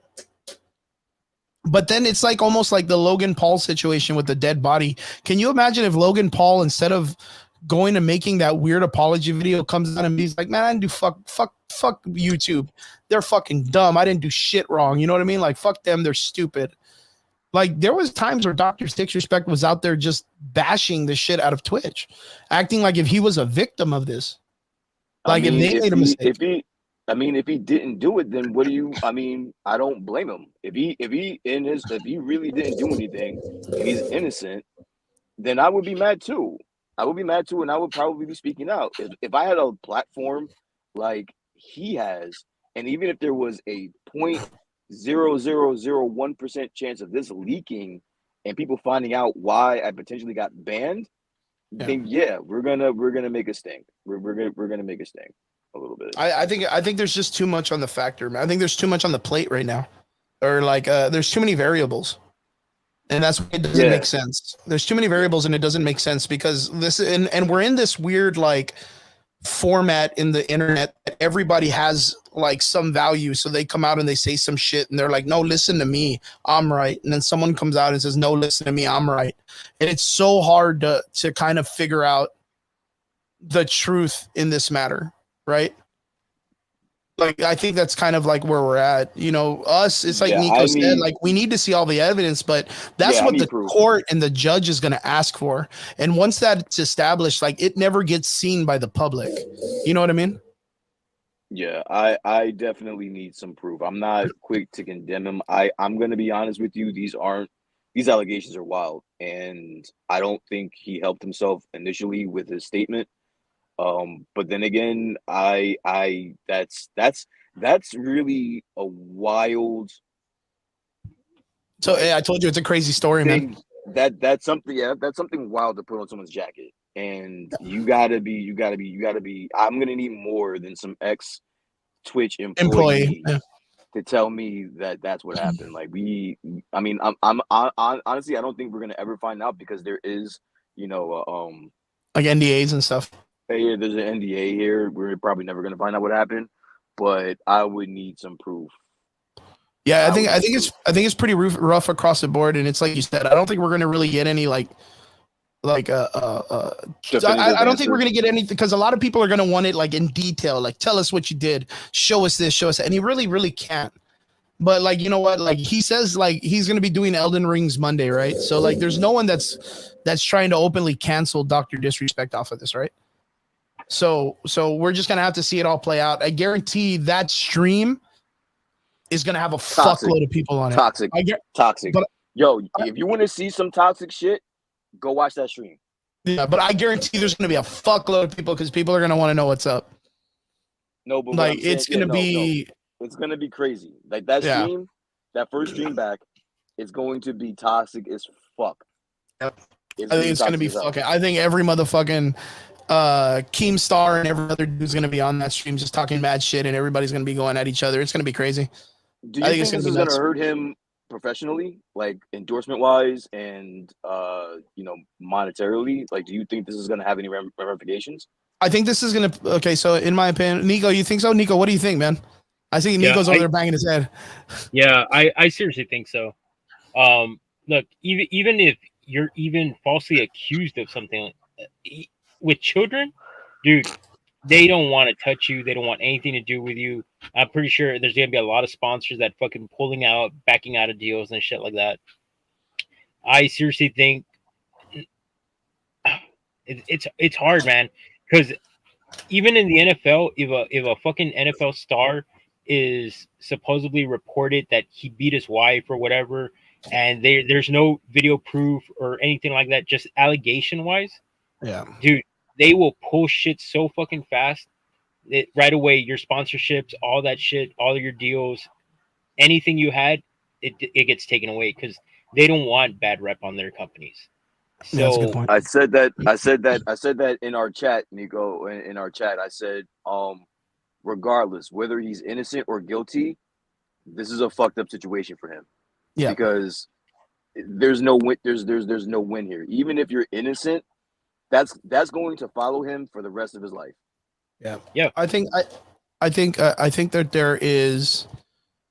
I think 100%. If it comes out and we don't get enough evidence, people will automatically assume that it was real, and that's just the way it's going to settle in people's minds, and it's going to get lost into the internet, kind of like the way it always goes, right, with people. But the thing is nowadays with the dichotomy of like the political standings and all that stuff, there's so much opportunity for people on both sides of this like weird thing where, like, let's say there's like a cancel culture that comes off of Dr. Disrespect. There's never any evidence that comes out, but he proves that it got settled out of court and there was no wrongdoing because, like I said, everything that he was able to say out of court. I'm sorry, Chris. I'm not settling. No, that's fine. Bro. That's wild. I'm not. No, it is. If you're accusing me of sexting a minor, yeah. I'm not settling at a court. We're taking this to fucking court, bro. Yeah, you're taking it to court. Yeah. And that's the thing. Like, so, fucking name. So, but like we said earlier, like on the text or the tweet or the X or whatever that he put out for Monday, he put that with the settlement and legal obligation that he's allowed to say through the NDA, is he says three things. He says, I didn't do anything wrong. All of the evidence and everything there has been probed and settled between me and the person that apparently this happened to. Nothing was illegal and no wrongdoing was found, and I was paid off of my contract. So like those things are the only thing that he's legally obligated that he can say in public. But do you know what those factors are the most important things of the trial. But do you understand what that? But exactly. Do you understand what that still leaves you open for? It still is if he was doing anything. Exactly. It still leaves people with YouTube channels and a little bit of stain to say, well, you know, you're only speaking to the suing part. You're not outright saying, you know, that he wasn't doing it. I didn't do it. You're just saying that there was no wrongdoing. It was probed. The person that supposedly this happened to didn't have a problem. They're not pressing it. You're not saying I didn't do it though. Yeah. So, but where does that put us? Like, who does he need to answer to then? I mean, you know what I mean, though, right? Up to me. He doesn't have to answer to me. I really don't watch him as much anymore. But I mean, that's a wild situation. It's very difficult. It's very difficult across the board for everybody involved. Because like I said, there's no evidence that he can show to the public that he did or didn't, because all of that's going to be put in court, and then it's only visible for the court. You know what I mean? Even after the case, they don't allow people to see that kind of stuff. So like that's just weird, the way that that's just the protocol of the trials and shit, right? I get it, but I mean, if that were me, and just in my opinion, dude, I'm taking this all the fucking way, bro. Well, I can tell you right now, that Cody guy's gonna get his ass sued. Like that first guy that was like, oh yeah, he was sexting a minor. I guarantee he's gonna get his ass fucking sued like crazy, dude. Like, because him being an ex-employee and him being all this stuff, like he probably was told like he couldn't speak on this matter because he doesn't know enough. You know what I mean? And for him to make a post and it go this viral and it bring up this much stuff, now it brings a lot of scrutiny, because again, like if there was something criminal going on and Twitch stopped it from happening, they have an obligation as a company to report that to the authorities. Yep. They have an obligation. They cannot settle that outside of the law. So like even with that, Twitch is in a lot of trouble for it. So it's crazy, dude, across the board. So yeah, it's bonkers. I think we need a couple of days. Like I said, I didn't even know this guy was still going to be streaming. I thought he would be offline for a bit, but apparently he's going right back to it Monday, dude. And that tweet alone has 7.4 million views. And I guarantee people are going to watch that shit because they think they're going to get answers. But I think, like I said, if there's going to be like a ride where if there's like a canceling of him or whatnot, there's going to be a large amount of people that are like, well, if people don't want to sponsor him, then I'll sponsor him because he's not, he's has everything binding and this and that. You know what I mean? Like it's just across the board. Like people can get canceled and there's always someone that will save them. And Dr. Disrespect is such a big name that there's people that will clamor at that motherfucker for sponsors, a Gamer Fuel or some fucking crazy. That guy, what did employ Twitch? You have to. Well, you're breaking up. What'd you say? Hold on, you're breaking up. What? Oh. Brian, can you hear me? There you are. All right, breaking up. Brian, are you there? Yeah, I'm here. Can you hear me? Okay, go ahead. I was just gonna say I don't know what the ex-Twitch employee had to gain from this. Like, what he has to know that if it's not true, he's gonna get sued. What does he have to gain by bringing this out? Like, what does he have to gain? I don't know. And that was the factor of that's what me and Nico were talking about. Is it looks like it was part of like maybe he was already talking to people and he was coming out about working with them, and it looked like it was a response. Like, yeah, you see, even Billy Barnett in the comment section says Rumble would take him ASAP. Of course they would. Hell yeah. Of course they would. It's the Wild Wild West over at Rumble, bro. Yeah, dude, I was gonna say like that's like the Wild Wild West. But like what does he gain? I don't know, but like maybe he was just frustrated because he's always probably being bombarded by the like, oh well, Twitch sucks because you banned Dr. Disrespect, you're all shit. And then he comes out and goes, dude, well, we fucking banned him because he was sexing a kid. Now what? And shit. What you got? Like, you know what I mean? That's what it sounded like. Because if you go back to the way he puts it, like this guy's like, yo, he got banned because he got caught sexing a minor, and then it exists and the then existing Twitch Whisper product. He was trying to meet up with her at TwitchCon. The powers that be could read it in plain text. Case closed, gang. Like, I was like, damn, this guy was like slapping back at someone. Like, he was snapping back at someone. It's just what it was. He was just frustrated. He just came out with it. Like, it's just, and I think that was just like Pandora's box, dude, because even Dr. Disrespect put out, I think like a couple days ago, he was like, yo, I have a bunch of shit that I can bring out and I'm going to bring a bunch of people down with me. And it's like, damn, dude, this is going to get real fucking dirty in the next couple of days. I already know it. It's going to be bonkers. Nothing about this adds up. And when things just don't add up, I just completely shut down. Like, I don't know what to make of it. I can't make heads or tails of it. Nothing about this makes sense. People's actions don't make sense. Twitch's moves doesn't make sense. Dr. Disrespect's moves doesn't make sense. This kid that put all this shit out doesn't make fucking sense. Like, nothing about this makes sense across the board, which is weird. But usually in some of these situations, one fact will stick out. Like, all right, we can make some sense out of this. There's nothing about this that makes sense. That makes any sense. Go ahead, Nico. Okay, Chris. So what was that one last part that you said? Something about if something happens, he's gonna take down everybody with him. Yeah, a couple of days ago, Dr. Disrespect had made like a like not a threat, but he's like that's a threat, bro. That's a huge threat. Yeah, that's a threat. Let me see. I didn't see it. This is gonna be news to me. Let me see. Doctor responds. Yeah, responds by Twitch allegations. I don't know where I saw it on, but he had put out that he was gonna bring out some big names or something like that. I have to go back and find it. I'll probably find it off of a thing, but I shouldn't bring up stuff like that unless I have like facts. I was gonna say, right? I never saw that. I think that would have been making the headlines if he did say that. But what I can say is, if I were him, I would just shut the fuck up. Yeah. I would kind of kick back and just wait and just kind of let everything, I wouldn't sit on my hands, but like I would go and talk to my legal team and tell them what we can and can't do. Maybe release a video out of character for once.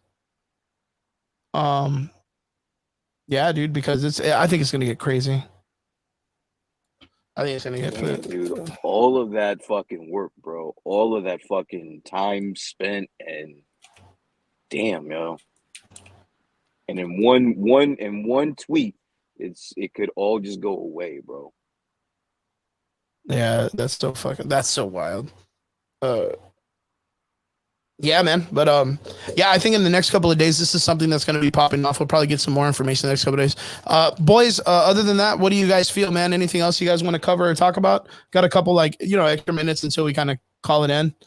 Dude, I saw somebody on the comments. They were talking about Spaceballs. Oh yeah, Oh yeah, Billy. sequel. Yeah, Billy Barnett says Spaceballs 2 parody either Star Wars, either new Star Wars or new Star Trek might be a bad idea. You usually have to like what you're parodying, or it's just not gonna work. Brian, I didn't get to talk to you about it. How do you feel about the idea of them doing a Spaceballs 2 in this current status of Hollywood? I am a huge Mel Brooks fan. Mm-hmm. And there's just no way you can pull it. First off, you can't steal Mel Brooks's sauce and think you're just going to replicate it. That guy was one of a kind. He was one of a kind, writing, acting. There's not going to be another Mel Brooks. And even if there was another Mel Brooks, he or she would not be able to survive in 2024. So I think this is going to be this is going to be a watered down version of a take of a Mel Brooks movie, and it's going to suck. Oh man, so you think it's well? I heard he's going to be producing though, isn't he? Isn't Mel Brooks dead? Oh no, he's still alive, dude. How old is he? Right now I believe he's in his 80s. Let's see. Yeah, he just produced that fucking History. 97 years old, bro. He's not producing shit. What are you talking about? He's 97. He's producing. He's one of the producers for the fucking Spaceballs movie too. Chris. Don't hurt him, dude. He's 98 and he's still going. Bro, he just did You want me to not hurt him but then get excited that he can produce a fucking movie? Yo, he just did History of the World Part 2 on Hulu. I don't give a shit. 2023, dude. He just did it last year. This guy's 100 years old. 100 years old. Still moving, man. 97 years old and still running it, dude. Oh shit. He's literally you gotta understand though. You gotta understand somebody that old, yo, I'm sorry, but there's a little bit of racism. Their culture was completely different. That's why I started cracking up when Brian said this guy cannot make the same comedy bits that he used to make back then and now. Are you familiar with his style of comedy and movies? Like, have you seen satire? Any of this guy's? Yeah. What the fuck? Yeah, I'm pretty familiar with it. Even if he is going to be producing this movie, which I'm going to take your word for it. Yeah, he's not going to be acceptable in 2024, bro. Like that's just the. But at this particular point, the dude's almost fucking 100, bro. Do you think he gives a shit? No, don't get me wrong. I know he doesn't give a fuck. But what I'm saying is going to be the reception of his comedy nowadays. Like I'm gonna. Yeah, I don't know that it works across the way. Yo, did you read the comment? I don't know if it was. Read the fucking comment. I can't see it. I can't see the comments. He says, you're talking about Mel like that, but you like the Alkalite, Brian. Come on. All right, there's one thing between the Alkalite and then a 100-year-old man producing a movie that's probably going to get canceled. I don't know, man. Hey, well, you know what? It has a better audience score than Alkalite does. Who was asking History of the World Part 2, which was created last year with him. So last year they made a History of the World Part 2, and critic score is at a 73%, and the audience score is at a 35%, which isn't very good either way. So exactly, because it's a Mel Brooks. It's a Mel Brooks. This is going to be a complete disaster. Complete disaster. And who the fuck is asking for a Spaceballs 2? It's been like what 30, 40, 50 it's a long time, dude. Yeah, it's like 40 years, dude. 1987, I think. Yeah, 1987. So Josh Gad is co-writing, and Gad has a good relationship with Disney. I mean, not only that, it's being produced by Amazon and MGM. So like, oof.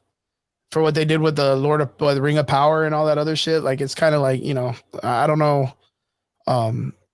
I don't think. I mean, Mel Brooks himself. Wait, you guys are having fun laughing.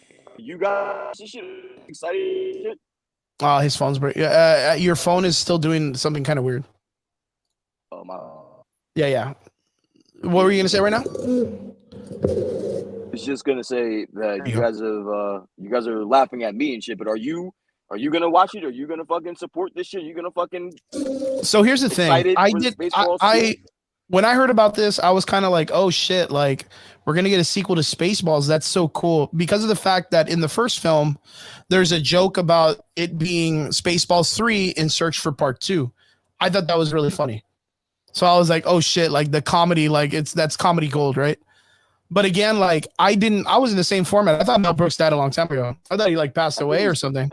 So like to hear he's like still making movies, and then for someone to say, oh yeah, he just helped make History of the World Part 2 last year. I didn't even know it came out. I didn't even know there was anything of Mel Brooks last year. So I was like, okay, I'm gonna have to go back and watch it. Chris, this guy can't take a shit without help, bro. Yeah, I'm gonna have to go back and watch at least the History of the World, and then from there I can give you at least some kind of like feedback on what I think. But I don't know if it. Yo, cut that the kind of fucking bullshit, bro. You're not watching this fucking movie. You're not excited for this fucking movie. Knock it the fuck off, bro.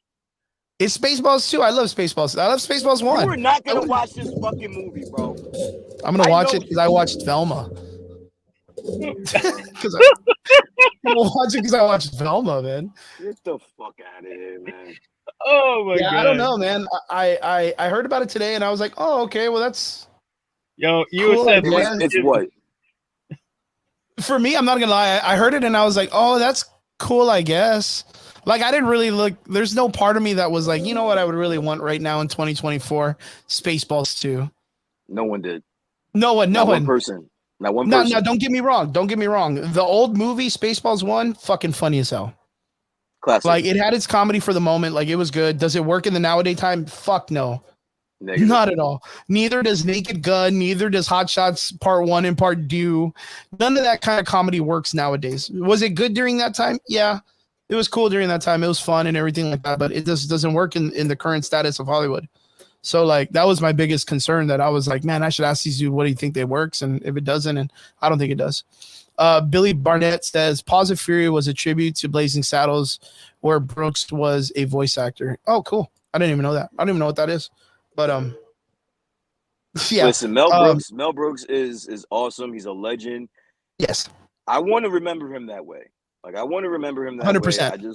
I don't want any type of thing that could fuck that up for me. Like, can you imagine, dude? They make this movie and it fucking just blows, dude. Like, just blows, and you're like, that's it. Like, then all the younger generation that we tell people, like, man, it was really good back in the day, and they look at us and like, you're fucking stupid. Like, this is what your shit is now. Like, I don't know. That's the only thing I fear. Is I always fear that when like the newer, like you said, like the Gen Z style of like filmmaking comes in and says, oh, we're going to take this old story and we're going to make it new. And it's like, oh, fuck. Oh, fuck. So yeah, Eel says Spaceballs 2 is going to be the movie of the 2025 to 2030s, the best film of all time. 10 out of 10. 10 out of 10. All right, Brian, I know you're at work, you're doing some stuff, man. I appreciate you for jumping in. I'm gonna go ahead, and it's 11 o'clock. It's probably midnight for you. I hope you're doing good, man. I hope you had a really good week, and you're kicking ass. Congratulations on meeting that AEW actress or wrestler. Oh yeah. I met her. Wait, what? Yesterday? Yeah. Who'd you meet? Sheila Gray. She's AEW women's actually her out there. I'm gonna view Chris out there when due to the event. We're getting some feedback on your phone, Brian. Oh, I'm sorry. Yeah. It sounds like you're in a cave. It doesn't matter. I'm gonna go. Yeah, I'm breaking up, so I'm gonna go. Yeah, well, what was her name again? Shayla Gray. Shayla Gray, dude. So cool, man. Well, so good. Well, congratulations. We didn't really know like how you met her, but that's really, really badass. Yeah. Congratulations. Well, brother, we hope to catch you. See you later. Oh, fucking, he's making fun of the phone. Good job, Nico. Good job, Nico. Vegeta is a cunt. It's a cunt. Vegeta is short, sucks, second nature. Eat it. All right, brother. Thank you so much for tuning in, Brian. Thank you so much for jumping in with us, bro. All right.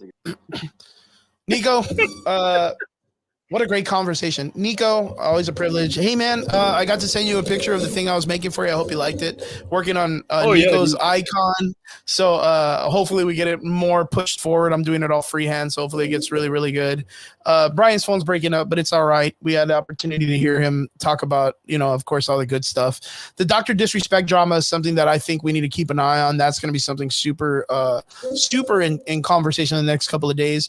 I know there was a little bit of feedback earlier for Deadpool and Wolverine, some other stuff that's been talking about cameos and other things that they're talking about. I didn't want to bring it up so much because we are always talking about it. I think the Alkalite is in that format too, where I feel like I don't want to give it so much focus as much anymore. I think it's gotten a little silly. I think we were talking about it earlier with like how people are kind of like the fan base is kind of going at each other and everybody's at each other's throats. It's not constructive criticism anymore. It's just attacking each other and kind of losing interest in the Alkalite, to tell you the truth, in Star Wars and in Factor. Yeah. So it's kind of weird. Like, I've been a Star Wars fan all my life. In fact, my parents, when they had my brother Bobby, that was their date. They went to go see Star Wars. Like, Star Wars has been a major thing in my family's life. So like, to see where it's fallen and to see where it's at right now, I kind of like, it's kind of a disappointment, but hopefully it picks itself up later. We have, the Mandalorian film, we have other stuff that's coming up, the Rey movie and all this stuff. So hopefully it's able to fix itself. But for right now, the current status of Star Wars has got me kind of like at wit's ends. Nico, how do you got, what's your life plan now for the rest of the weeks? What do you got coming up, man? Any cool events? No, not really. I'm still gathering all my shit. I got a crap load of stuff that I'm gonna take to fucking PokeFest. Yeah, so basically, to be honest with you, that's really what I'm doing. I'm actually taking the time to price my items little by little. I'm gonna have a shitload of fucking Funko Pops, action figures, trading cards, Pokemon cards. Yeah, man. So I've just been doing that the entire time. I'm still working on my van. I want to go ahead and design a wrap for it so I can wrap up the van. Oh, nice. But and then of course you're designing my logo. Mhm. So dude, I liked it. Nice. Once it's in color and everything, dude, I'm pretty sure it's gonna look fucking awesome. I'm gonna try my best, man. I haven't done freehand in a while, so it'll be a challenge for me again. So that'll be fun. It gives me the opportunity to draw, man, and I never get the opportunity as much. So thank you very much for choosing me to do it for you. But good, man. Well, I'm glad everything's falling into place. Hopefully they fix that thing at work you're talking about. And any IPs you're looking at that you're interested in? What about in the gaming world? They just dropped the PlayStation thing a couple of days ago. I'm really hyped about Space Marines 2 Warhammer 40K. I'm really, really excited about Space Marines 2. Did you get all excited about the PlayStation 6 announcement crap? I mean, not about the consoles. I just the console situation is like, it kind of sucks. Like, I love my PlayStation 4. It was gifted to me by my students at my gym. Everybody came together and just bought it for me, which I didn't know was going to happen. And I was just blown away. At the time I was playing on PlayStation 3. So everybody got me a PlayStation 4. And then like, it almost felt like a couple months later, the PlayStation 5 came out. And then now the PlayStation 6. And it's like every time that the consoles come out, like something egregiously changes, like that they're like, oh, cutting off servers to PlayStation 4s, or, oh, this game doesn't work with PlayStation 4s. It only works with PlayStation 12 and it's not even out yet. And PlayStation 5s don't work. And, it's always like some weird technology race. Like, I kind of just like where it's at right now. I dig my PlayStation 4, and it's cool to see all these IPs coming out, but I know they're not going to come out for the PlayStation 4. Like, if they do, they're going to bastardize the graphics and make it seem like it can't run shit. Like, you know what I mean? So yeah. It's disappointing, but the only games that I was truly excited for, of course, the Wukong video game. That one I've been really, very excited, which is the Monkey King game that they were announcing a while back. Of course, like I said, Space Marines 2, Warhammer 40K, really big fan. I think it's a great game, and I love the graphics, and I like it. The guys that made World War Z are the ones that are making this game, so they're going to have like the swarm effect where they have like a bunch of animals coming and you get to kill them, like the way they did with the zombies in that game. And then the other game that I was excited for was, off the top of my head, the Doom game. Doom, the Dark Ages. Man, that looks super impressive. Of course, like I'm a big fan of lore, and the Doom lore is so fucking crazy. Like, so knowing that they're gonna go into the Dark Ages. one thing I love about Doom is the fucking soundtracks, bro. Oh, the soundtracks is amazing, man. I'm really hoping that they bring Alex the Terrible and Slaughter the Prevail into like the next one. I think he would be he'd be awesome for it. But I did like the death metal orchestra that they created for Doom Eternal. Chris DeLeon, shout out to the man himself. Like he was in it and he was a part of it. So shout out to our boy Chris, like whoever's any of he's out there, like he was a part of that. And I thought it was so cool to bring in just a bunch of like metal deathhead singers, just like just the fucking doing crazy stuff. But I think Alex the Terrible, even Ronnie Radke from Falling in Reverse would be a really great introduction. Yeah, like he's doing amazing stuff right now in the music industry and what he's been able to pull off. So that would be really cool. But Dark Ages Doom looks great. They even released Gears of War E-Day, which is really cool. A couple years ago, we had Carlos Ferro on the show here with us. He came out and he loves the average boys. He wants to be an average boy, and just a really great guy. And yeah, man, he even told us on the show like Dom's not done yet. And I was like, what are you talking about, my guy? And then after that, they released like some skins and they added like his whole tomato garden thing. And it's like a big meme and all this stuff. I mean, lo and behold, to find out that they're going to bring him back entirely for a whole other series with him and Marcus Phoenix is amazing. So, and I told him too, like, we wouldn't have Gears of War if it wasn't for Dom's character.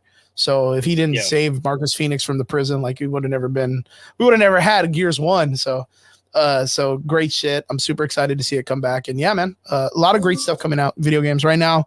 Playing, of course, Helldivers 2.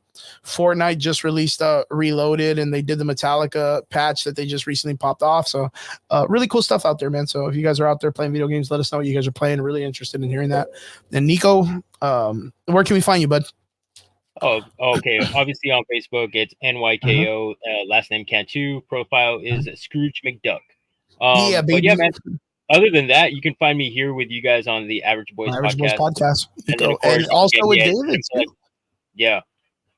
Also with David on Adam Collections. That's Adam's podcast, Adam Collectibles podcast, which is on Fridays at 8 p.m., right? Yeah. So good stuff. Thank you for everybody for tuning in. We appreciate every one of you. To all our extraordinary listeners, we love you guys. Thank you guys so much for supporting us. We appreciate you. Don't forget to like, share, and subscribe. Tell your friends about us. Let everybody know what's up. And we'll see you guys again here on the show next Sunday. Average Boys Podcast. We love you. We'll see you. You guys have a good week. Laters.